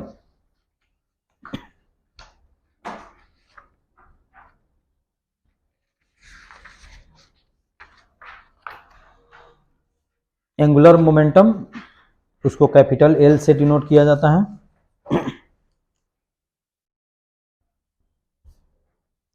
चलो पहले इसको नोट कर लो। जब मंडे को जे स्टार्ट किया तो मंडे को 5 o'clock रख सकते हैं। मंडे को 5 o'clock, हाँ तो 5 o'clock ही तो नहीं 5 o'clock कैसे रख दूंगा? नहीं उस दिन मंडे तो 3:30 होता है ना। 5:15 से मेरा डीसी चौक पे क्लास है।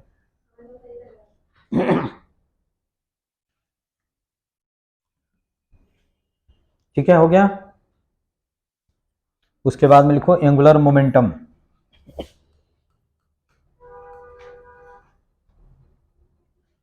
जैसे कल मंडे है तो कल तो स्कूल बंद है, कल स्कूल बंद है ना, बीएमसी तो नहीं है, तो कल तो कुछ है ना, गुरु नानक जयंती है शायद, हाँ गुरु पर्व है, तो कल तो बंद रहेगा। तो कल तुम लोग को 3 बजे से आना है, ठीक है, 3 बजे से आना है। एंगुलर मोमेंटम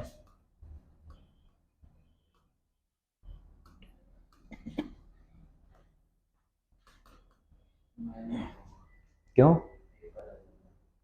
तो पेपर है तो 1 घंटा जाओगे तो पेपर से कुछ नहीं होगा। अगर फ्लूइड पढ़ा रहा हूँ, अगर उसमें तुम नहीं आया तो सब मुश्किल टॉपिक है, ठीक है, छूट जाएगा, इसलिए आ जाना। एल हो जाएगा, ठीक है, और एल इक्वल टू होता है r cross p, r cross p,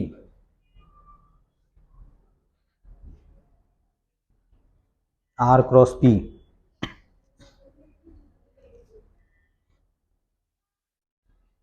या इसको हम एल इक्वल टू हम लिख सकते हैं आर पी साइन थीटा,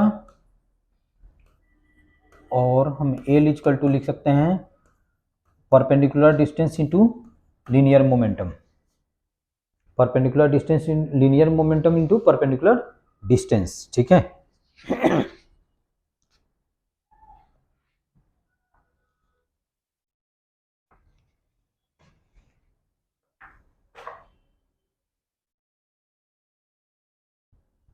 ठीक है, और एक क्वेश्चन तुम लोग खुद करके बताओ, पेज नंबर जो 17 पे है, आर क्रॉस पी करके निकालना है, और तुम लोग को खुद करना है, ये मैं नहीं करूंगा, तुम लोग को खुद करके बताओ। और यही क्वेश्चन सचदेवा पब्लिक स्कूल में पूछा गया था, और ये एनसीईआरटी में भी है, हाँ पेज नंबर 17। और देखो एनसीईआरटी में भी है, एनसीईआरटी के एग्जाम्पल में नहीं, एक्सरसाइज में है ये। हाँ हाँ तो कर दो। देखो ये क्वेश्चन नंबर देखो 6th, न्यू एनसीईआरटी है, ओल्ड है तो ओल्ड खोलो, देख रहे हो, यही क्वेश्चन है, क्वेश्चन देख लो 6, क्वेश्चन नंबर 6, और करके बताओ। तो ये क्वेश्चन तो करना है, सेम वही क्वेश्चन है।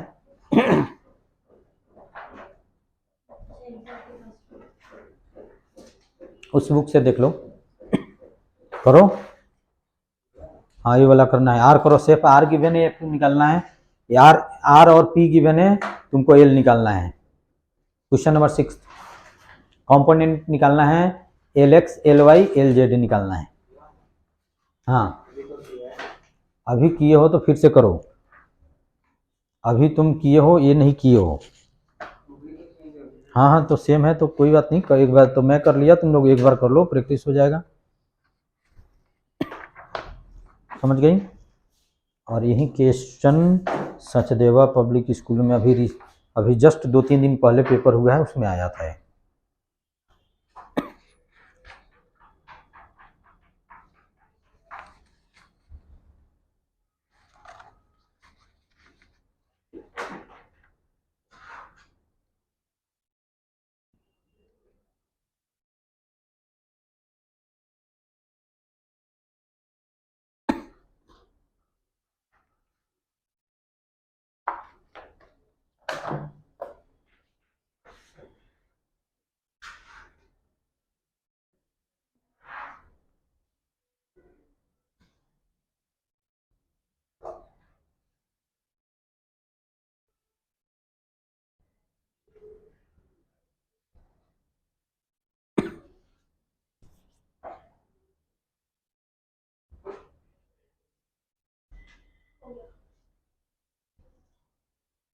करने दो सबको, तब तक तुम्हारा क्वेश्चन मैं बता देता हूँ। जैसे बताओ, एक रॉड था और उसके बाहर एक मास है और एक पॉइंट मास है m, इसका डिस्टेंस बताओ, इसका लेंथ बताओ। m मास है और l लेंथ है। कैपिटल M है और इसका लेंथ L है। हाँ। और ये डिस्टेंस बताओ, ये कुछ ऊपर है वो मास। कौन? ये राइट बाइसेक्टर पे है। अच्छा, राइट बाइसेक्टर पे है। अच्छा चलो, इससे भी निकाल सकती हो। आंसर आ जाएगा। हैं? नहीं, उससे अगर क्वेश्चन में लिखा है कि मास राइट बाइसेक्टर पे है। हाँ, तो राइट बाइसेक्टर पे करेंगे। एक क्वेश्चन ऐसे भी है, ये कर सकती हो, शायद कर दो। सेंटर ऑफ मास से उससे निकालना है। हाँ, करो करो। नहीं, जैसे मान लो कि इसका डिस्टेंस कुछ गिवन होगा, R ले लो। कहाँ से डिस्टेंस R ले लो? सेंटर से। इसके सेंटर से डिस्टेंस हमने ले लिया R, ठीक है। ये क्वेश्चन इसमें भी है, इसी वर्मा में भी है, ठीक है। तो चलो ठीक है, तो हम इसमें क्या करेंगे, जैसे यहाँ मास से अभी का डिस्टेंस क्या होगा, उस मास से वेरी कर रहा है, तो हम ऐसा करेंगे कि x डिस्टेंस पे एक छोटा सा स्ट्रिप लेंगे dx, और इसका मास क्या ले लेंगे dm, ठीक है। इसके बीच में फोर्स निकाल देते हैं dF, तो कितना हो जाएगा g dm into m upon में x स्क्वायर। dm भी वेरिएबल है, तो हम लिखेंगे l लेंथ का मास कितना है, कैपिटल M है, यूनिट का कितना हो जाएगा m/l, इसलिए dx लेंथ का मास कितना हो जाएगा m/l इंटू dx, ठीक है। अब इसमें हमने पुट कर दिया g स्मॉल m अपॉन में x स्क्वायर और m ये dx है, m dx अपॉन में l, तो ये हो जाएगा g small m capital M upon में l और dx अपॉन में कितना हो जाएगा x स्क्वायर।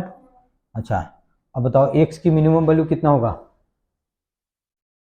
0 से l या माइनस x की 0 थोड़ी होगा, x की मिनिमम वैल्यू यहाँ पे होगा, x की मैक्सिमम वैल्यू यहाँ पे होगा, तो बताओ कितना होगा? Minimum r minus l/2, r minus l/2। कैसे? अभी सेंटर से बोली तो ये डिस्टेंस कितना हो जाएगा l/2, और ये डिस्टेंस कितना हो जाएगा l/2, तो ये डिस्टेंस इससे कितना हो जाएगा r माइनस l/2, अच्छा। ठीक है। तो इसको हम कैसे करेंगे, अब इसको इंटीग्रेट कर दो, कहाँ से, r माइनस l/2 से लेकर r प्लस l/2 तक। अब आगे के काम तो करिए लोगे, ठीक है। तुम्हारा हो गया तुम कर ली, इस क्वेश्चन हो गया 17 हो गया।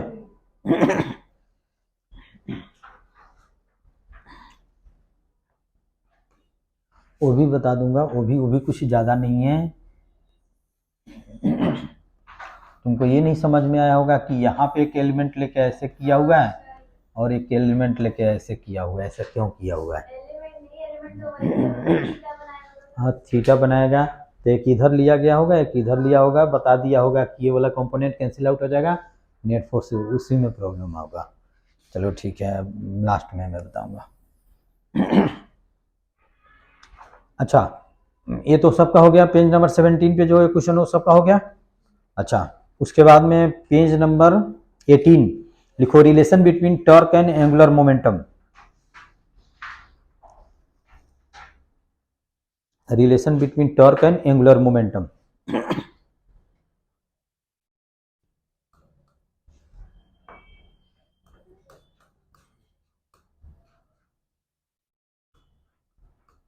बिटवीन टॉर्क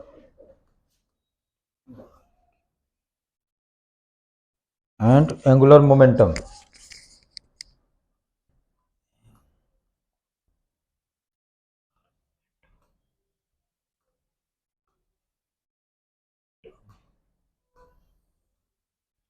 अच्छा, तो अभी हमने बताया था एल इक्वल टू क्या होता है, आर क्रॉस पी, और पी क्या होता है, एम भी होता है।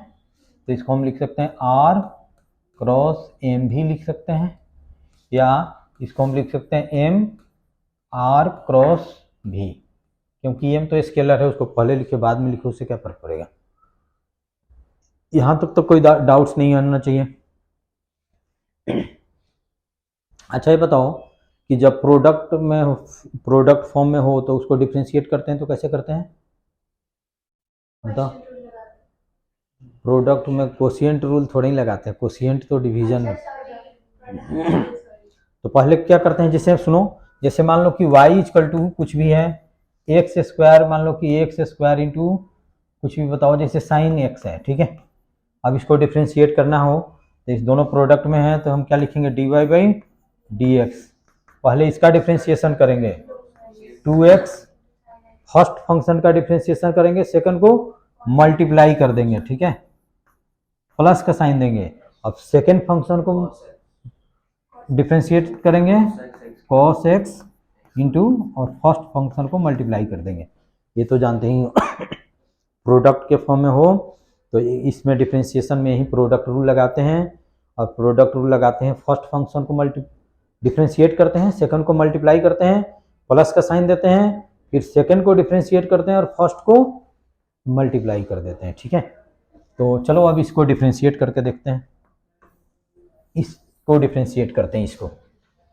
तो इसको हम लिख देते हैं, जैसे इसको लेते हूँ मैं, तो इसको हम लिखते हैं ऐसे, l equal to m, m तो कांस्टेंट है, आर क्रॉस भी। तो इसको हम लिखते हैं डिफ्रेंशिएटिंग विथ रेस्पेक्ट टू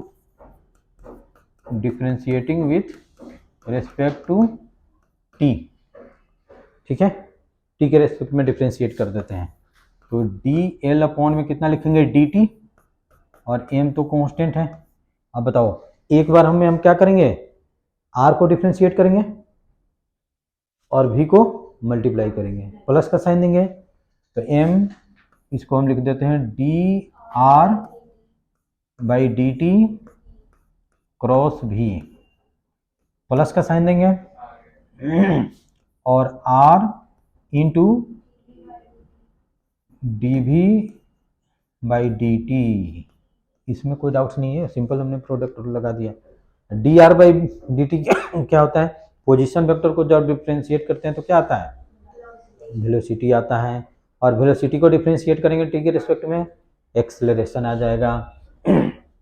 अच्छा, ये बताओ आई क्रॉस आई क्या होता है, 0। कैसे 0, आई आई के बीच में एंगल कितना हो जाएगा, 0 हो जाएगा। तो साइन 0 कितना होता है, 0 होता है। समझ में आया। जैसे मान लो कि भी वेक्टर है, भी क्रॉस भी कितना हो जाएगा, भी और भी के बीच में एंगल कितना हो जाएगा, 0 हो जाएगा। तो ये भी कितना हो जाएगा, समझ में आ रहा है कि क्या, 7i क्रॉस आई करेंगे तो डॉट में आई डॉट आई 1 होता है, क्रॉस में सेम में क्या होता है, 0। क्यों 0, क्योंकि आई और आई के बीच में एंगल कितना हो जाएगा, 0 डिग्री हो जाएगा, ठीक है। तो इसमें हम लिख दे सकते हैं m, और एक इसको हम लिख सकते हैं क्या, v क्रॉस v,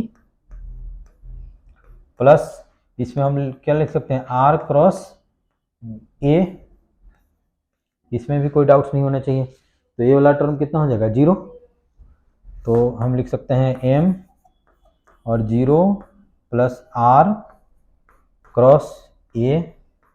अच्छा, m को अगर हम मल्टीप्लाई कर दे तो कोई फर्क नहीं पड़ेगा, तो हम लिख सकते हैं r क्रॉस m इंटू ए लिख सकते हैं, और m इंटू एफ क्या होता है फोर्स, तो हम लिख सकते हैं r क्रॉस f, और r क्रॉस f क्या होता है टाउ होता है।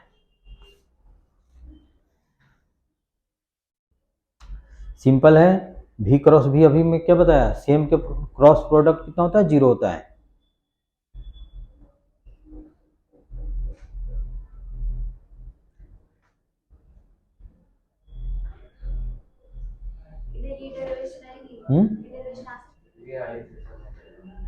ये आई थी net torque equal to I into alpha, ये पूछा जाता है। अच्छा, ये वाली आई थी, तो वो बस इसी पे बेस्ड है, कंजर्वेशन ऑफ एंगुलर मोमेंटम। मैं अभी करा रहा हूँ इसको, ये डेरिवेशन नहीं आएगी ये। ठीक है, समझ गए इतना। अच्छा, तो ये हो गया तुम्हारा फाइनल आंसर आ गया हमारा dl अपॉन में dt इक्वल टू टॉर्क। इसमें तो कोई डाउट्स नहीं होना चाहिए, कुछ नहीं किया हमने, डेरिवेट किया। अच्छा, कंजर्वेशन ऑफ लीनियर मोमेंटम क्या है? लीनियर मोमेंटम क्या है? ये तो एंगुलर मोमेंटम की बात कर रहा हूँ, linear momentum. Conservation of linear momentum क्या होता है? वहां भी हमने लॉज ऑफ मोशन में बताया था f equal to dp by dt, dp by dt हमने बताया रखा था। उसमें कंजर्वेशन ऑफ लीनियर मोमेंटम ये भी होता है, ये भी इंपॉर्टेंट है। इफ नेट फोर्स या net external force on the system of particle is 0, then linear momentum of system particle remains constant. और इसका यूज भी बताया था, जैसे मान लो इसमें हम कैसे लिखते हैं, अब वहाँ पे लॉज ऑफ मोशन में मैं डिफ्रेंशिएट करके वहाँ पे बताया था, जैसे यहाँ पे मैं निकाला हूँ।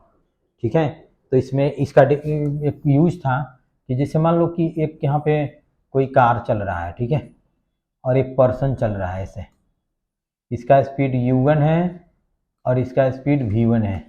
ये पर्सन क्या हुआ, कार पे चढ़ गया, तो इसका मास स्मॉल m, इसका कैपिटल M, तो कितना हो जाएगा capital M plus small m। तो इसका स्पीड क्या होगा, तो इनिशियल लीनियर मोमेंटम कितना है m u1 capital M into v1 equal two into u। समझ रहे हो, यानी कि इनिशियल लीनियर मोमेंटम इस दोनों का equal to final linear momentum इसका। ये चीज में क्वेश्चन कराया भी था। ठीक है, तो सिमिलरली यहाँ भी कंसेप्ट है कि अगर नेट टॉर्क अगर किसी सिस्टम पे 0 हो जाए तो उसका ए टॉर्क 0 हो जाएगा, तो dl बाई dt 0 हो जाएगा। दैट मीन्स एल क्या हो जाएगा, कांस्टेंट हो जाएगा। डिफरेंस क्या बोलते हैं, कांस्टेंट का डिफरेंशिएशन कितना होता है 0 होता है। तो लिखो, इसी में लिख लो। और ए पेज नंबर है, अभी इसी के जस्ट बाद में ए पढ़ा दे रहा हूँ क्योंकि इसमें ऐसे गिवन था। पेज नंबर खोलो 47 बुकलेट का।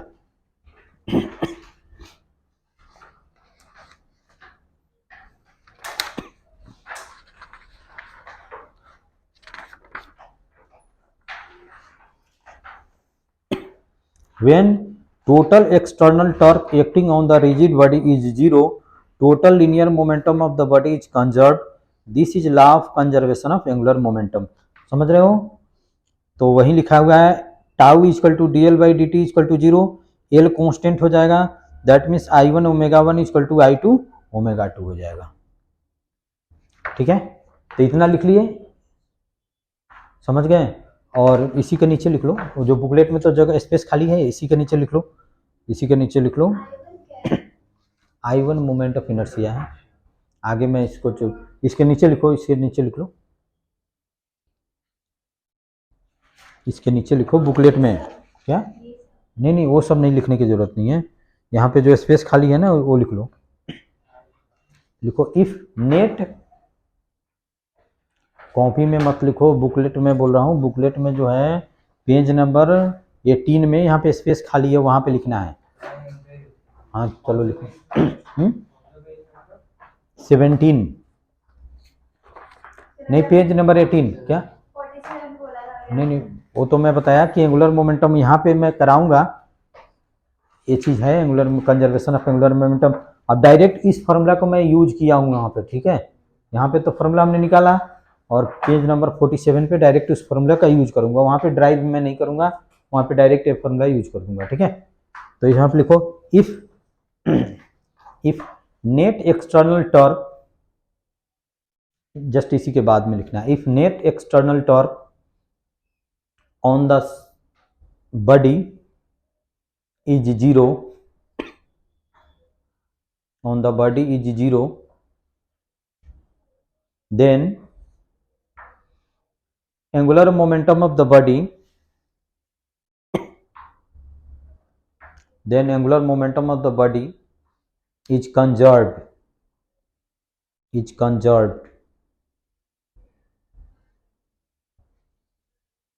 और समझ गए। उसके नीचे क्या लिखना है, इसके नीचे लिखना है if tau equal to 0 then dl upon में dt इक्वल टू 0, तो l इक्वल टू क्या हो जाएगा, कांस्टेंट। अब इस चीज़ का वहाँ पे जब मैं पढ़ाऊंगा वो चीज़, तो यहाँ इस सब चीज़ वहाँ पे यूज करूँगा, डायरेक्ट यूज करते हुए, ठीक है। पेज नंबर 19 पे क्वेश्चन है, तुम लोग करके बताओ। Torque, find the torque of a force about origin act on the particle with position vector. R भी गिवन है, एफ भी गिवन है, ये तो करिए लोगे, ठीक है। अच्छा हाँ, ये करके बताओ पेज नंबर 20, और ये जेई में भी आ रखा है और स्कूल के पेपरों में पूछे जाते हैं। पेज नंबर 20 पे गिवन है, वो करके बताओ। कौन समझ में नहीं है? हाँ, अच्छा मैं अभी बताता हूँ, दिया हुआ है, हाई स्कूल के पेपरों में खूब पूछा जाता है, ठीक है। और जेई में भी आ रखा है, दिया हुआ a particle of mass m is release from the point x equal to x naught on the x axis from origin O, fall vertically along the y axis as shown in figure, ठीक है।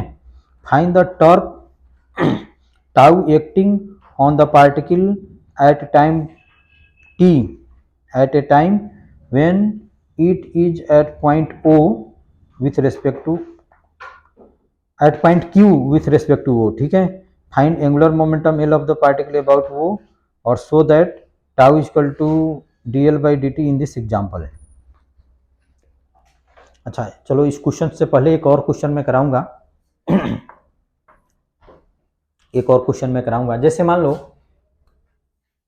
ये भी space है, तो तुम लोग इस पे, यहाँ पे तो स्पेस नहीं है, यहाँ पे एक है, यहाँ पे तुम लोग लिख सकते हो, पेज नंबर 19 पे थोड़ा सा छोड़ के लिख सकते हो। जैसे मान लो कि ए है तुम्हारा x डायरेक्शन, ठीक है, और ये है तुम्हारा y डायरेक्शन। कोई बॉडी इसके लॉन्ग मूव कर रहा है, सम टाइम पे यहाँ पे था तो उसका वेलोसिटी v है, सम टाइम में यहाँ पे चला गया तो भी वेलोसिटी v है, नहीं ऐसे चला गया। एक ही ऑब्जेक्ट को हमने डिफरेंट टाइम पे मैं रिप्रेजेंट किया हूँ। ए ओरिजिन है और ए मान लो कि ए डिस्टेंस है तुम्हारा d, तो ये क्या है, y इक्वल टू डी का इक्वेशन गिवन है। तो बताना है इस ऑब्जेक्ट का o के रेस्पेक्ट में, o के अबाउट एंगुलर मोमेंटम क्या रहेगा, कांस्टेंट रहेगा, इंक्रीज करेगा, डिक्रीज करेगा, क्या होगा। ये डिफरेंट ऑब्जेक्ट नहीं है, एक ही ऑब्जेक्ट को मैं, जैसे एक मान लो कि T1 पे दिखाया, T2 पे दिखाया, T3 पे दिखाया दिया, O के अबाउट एंगुलर मोमेंटम, तुम बताओ। डिक्रीज करेगा, और कोई बताओ। और मेरा ऑप्शन रहेगा कांस्टेंट रहेगा, और ये जेई में भी याद रखा है क्वेश्चन,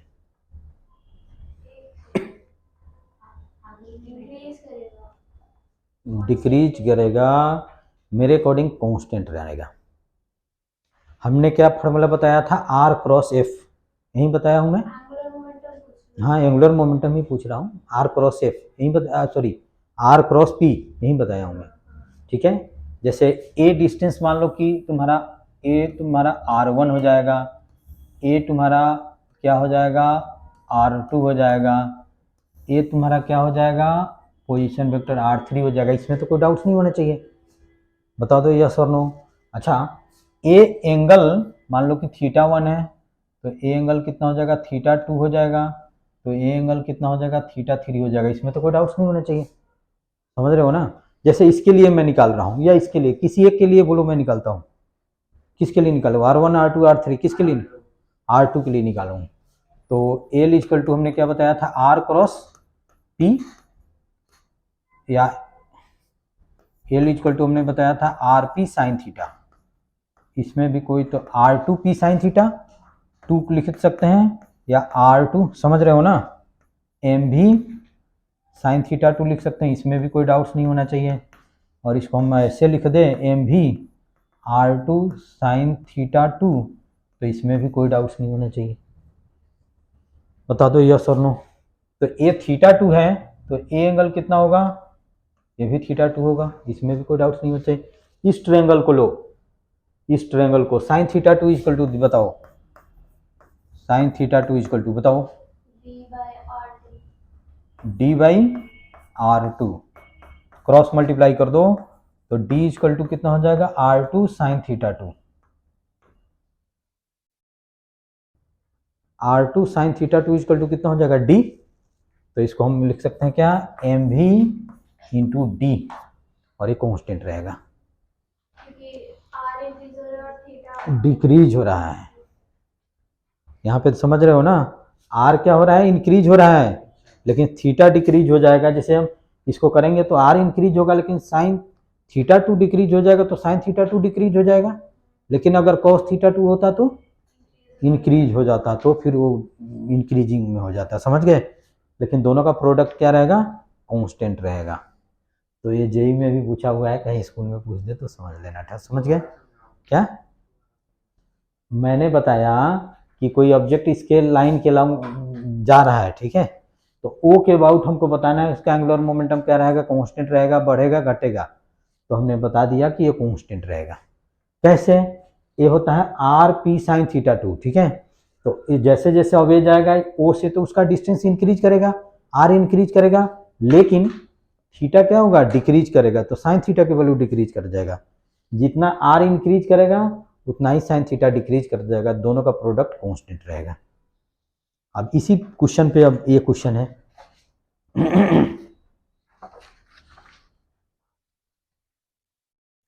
तो लग अब जितना टाइम में समाप्त हो जाए क्या, तो मैंने नहीं बताया ना कि तुम लोग पूरा लंच करके आना है यही तो बैठ जाते थे रात तक। चलो ठीक है, चलो इसके बाद में एक करके मैं बताता हूँ।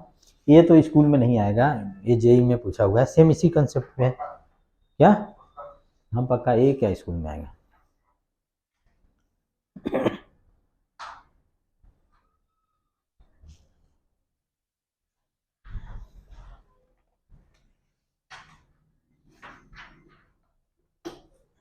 चलो ये अब ये करके बताओ तुम लोग, या मैं करके बताऊं, पेज नंबर 20।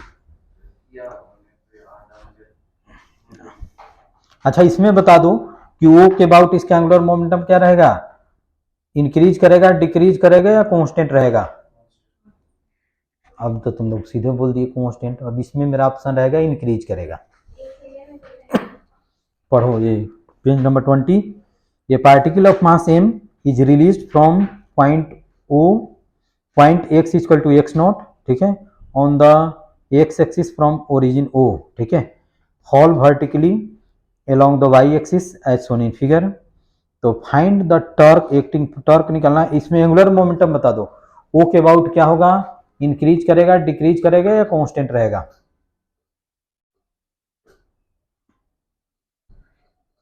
वेलोसिटी बढ़ रही है।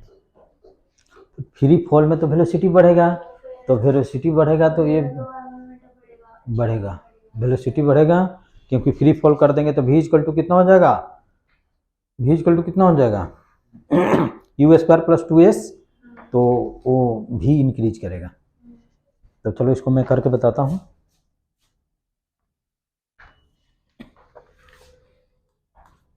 पेज नंबर 20, पहले फिगर ड्रॉ कर देता हूँ। ये कुछ ऐसे गिवन है,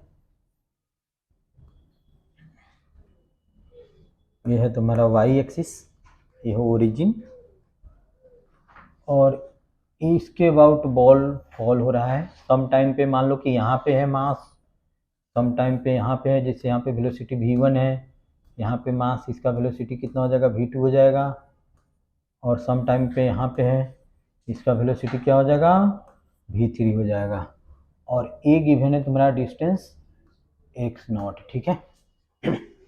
तो ए गिवन है, तो find the torque acting on the particle at time t, किसी at a time when it is at point q point पे है, ठीक है, with respect to.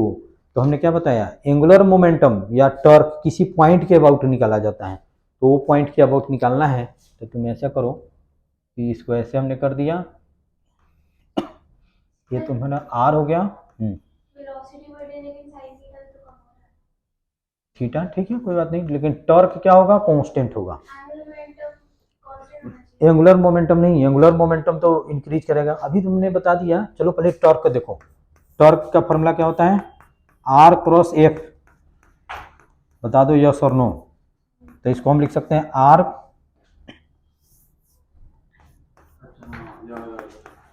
Cross F, है ना।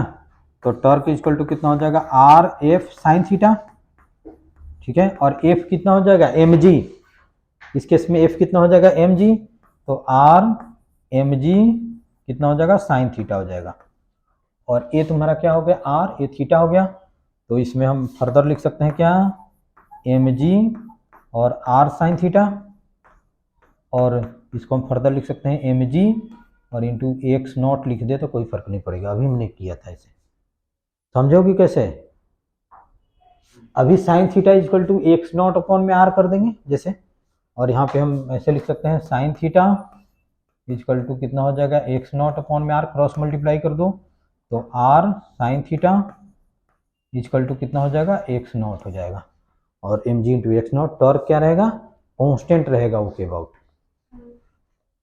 ठीक है। अच्छा, उसके बाद में है find the angular momentum. Angular momentum कितना हो जाएगा, एम वी इंटू x0 हो जाएगा, अभी हमने फाइंड किया था एम वी इंटू x0, तो भी क्या होगा इंक्रीज करेगा, और भी कैसे इंक्रीज करेगा, तो इसमें कुछ गिवन है क्या इसमें, तो भी स्क्वायर इक्वल टू कितना होता है यू स्क्वायर प्लस 2gs होता है, यही होता है ना, तो ये तो जीरो है, तो भी इक्वल टू अंडर रूट कितना हो जाएगा, या ऐसे लिख दो, एक मिनट, भी इक्वल टू कितना हो जाएगा u प्लस जी टी, ऐसे भी लिख सकते हैं, तो भी इक्वल टू कितना हो जाएगा 0 प्लस जी टी, यानी कि भी इक्वल टू कितना हो जाएगा g इंटू टी हो जाएगा। बता दो इसमें अगर कोई डाउट्स हो तो, समझ में आ रहा है कुछ। तो अभी जस्ट मैं पीछे जो क्वेश्चन बताया था सेम उसी टाइप से है। हो गया, इसको मिटाऊं,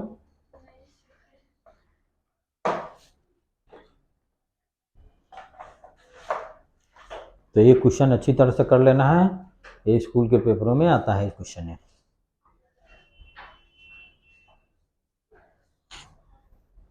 चलो मैं अब छोड़ता हूँ, अब थोड़ा सा बस इसी यही टॉपिक करा के छोड़ देता हूँ, या एक और 10 मिनट ब्रेक के बाद में फिर एक बार और मैं पढ़ाऊँ 1 घंटा क्या।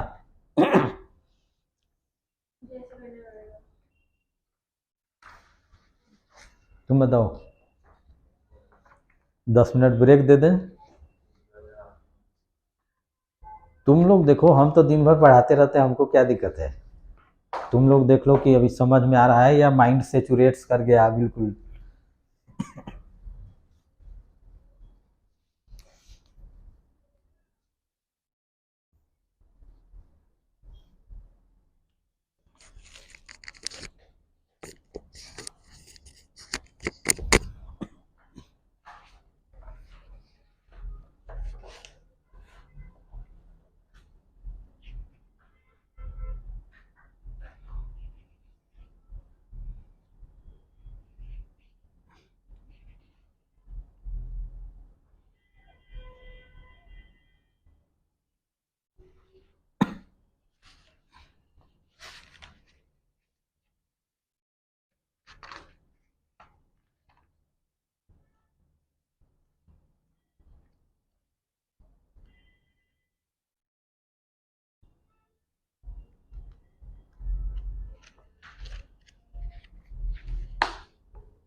हो गया। अच्छा, सेकंड क्वेश्चन है, देखो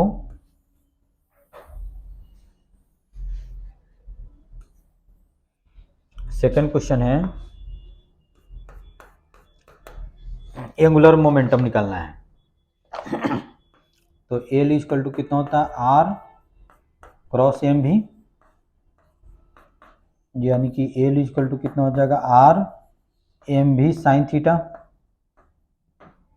तो इसको हम लिख सकते हैं एम भी और आर साइन थीटा, और आर साइन थीटा को हम अभी लिख सकते हैं एक्स नॉट लिख सकते हैं, और भी इक्वल टू अभी हमने क्या बताया था, जी टी, तो हम लिख सकते हैं m into g t into x not.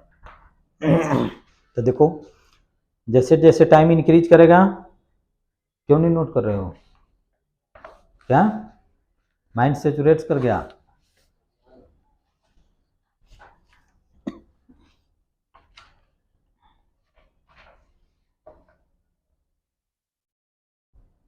अभी टॉर्क कितना आया था, M G into x naught आया था, तो इसमें आ गया M G into M G T X naught आ गया। अच्छा ठीक है, अब थर्ड पार्ट में है, हमको शो करना है tau equal to d l upon में डी टी। अब एल आ गया हमारा कितना, m g x naught into t. अब इसको टी के रेस्पेक्ट में डिफ्रेंशिएट कर दो, तो डी एल अपॉन में डी टी, टी का डिफ्रेंशिएशन टी के रेस्पेक्ट में कितना होगा, क्या? टी का डिफ्रेंशिएशन टी के रेस्पेक्ट में 1 आ जाएगा। तो इसमें हम क्या लिखेंगे, M G into x naught आ जाएगा, और यही तो टाउ आया था।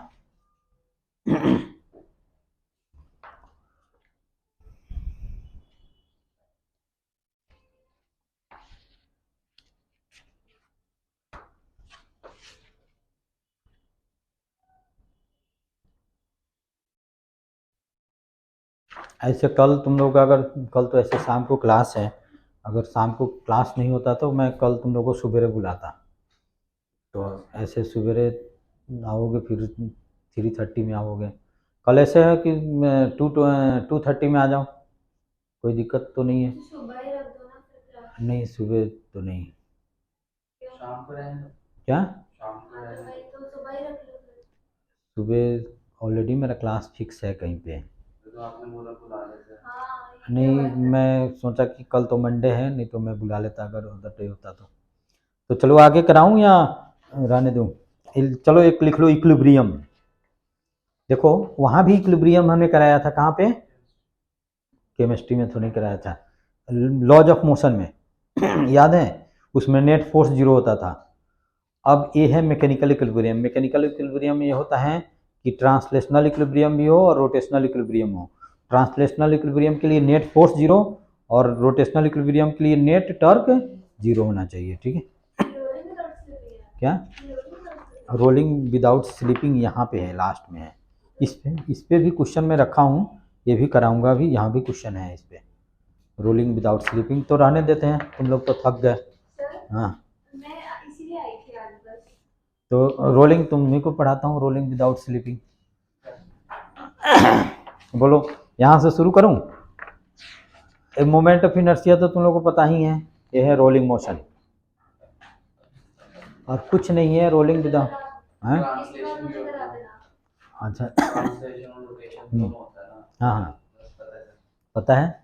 उसमें एक्सेलरेशन कैसे निकालना जाता है, म्यू कितना होना चाहिए ताकि वो स्लिप ना करे। पता है। अच्छा चलो ठीक है, तो अब रहने देते हैं। रोलिंग करा दो। हाँ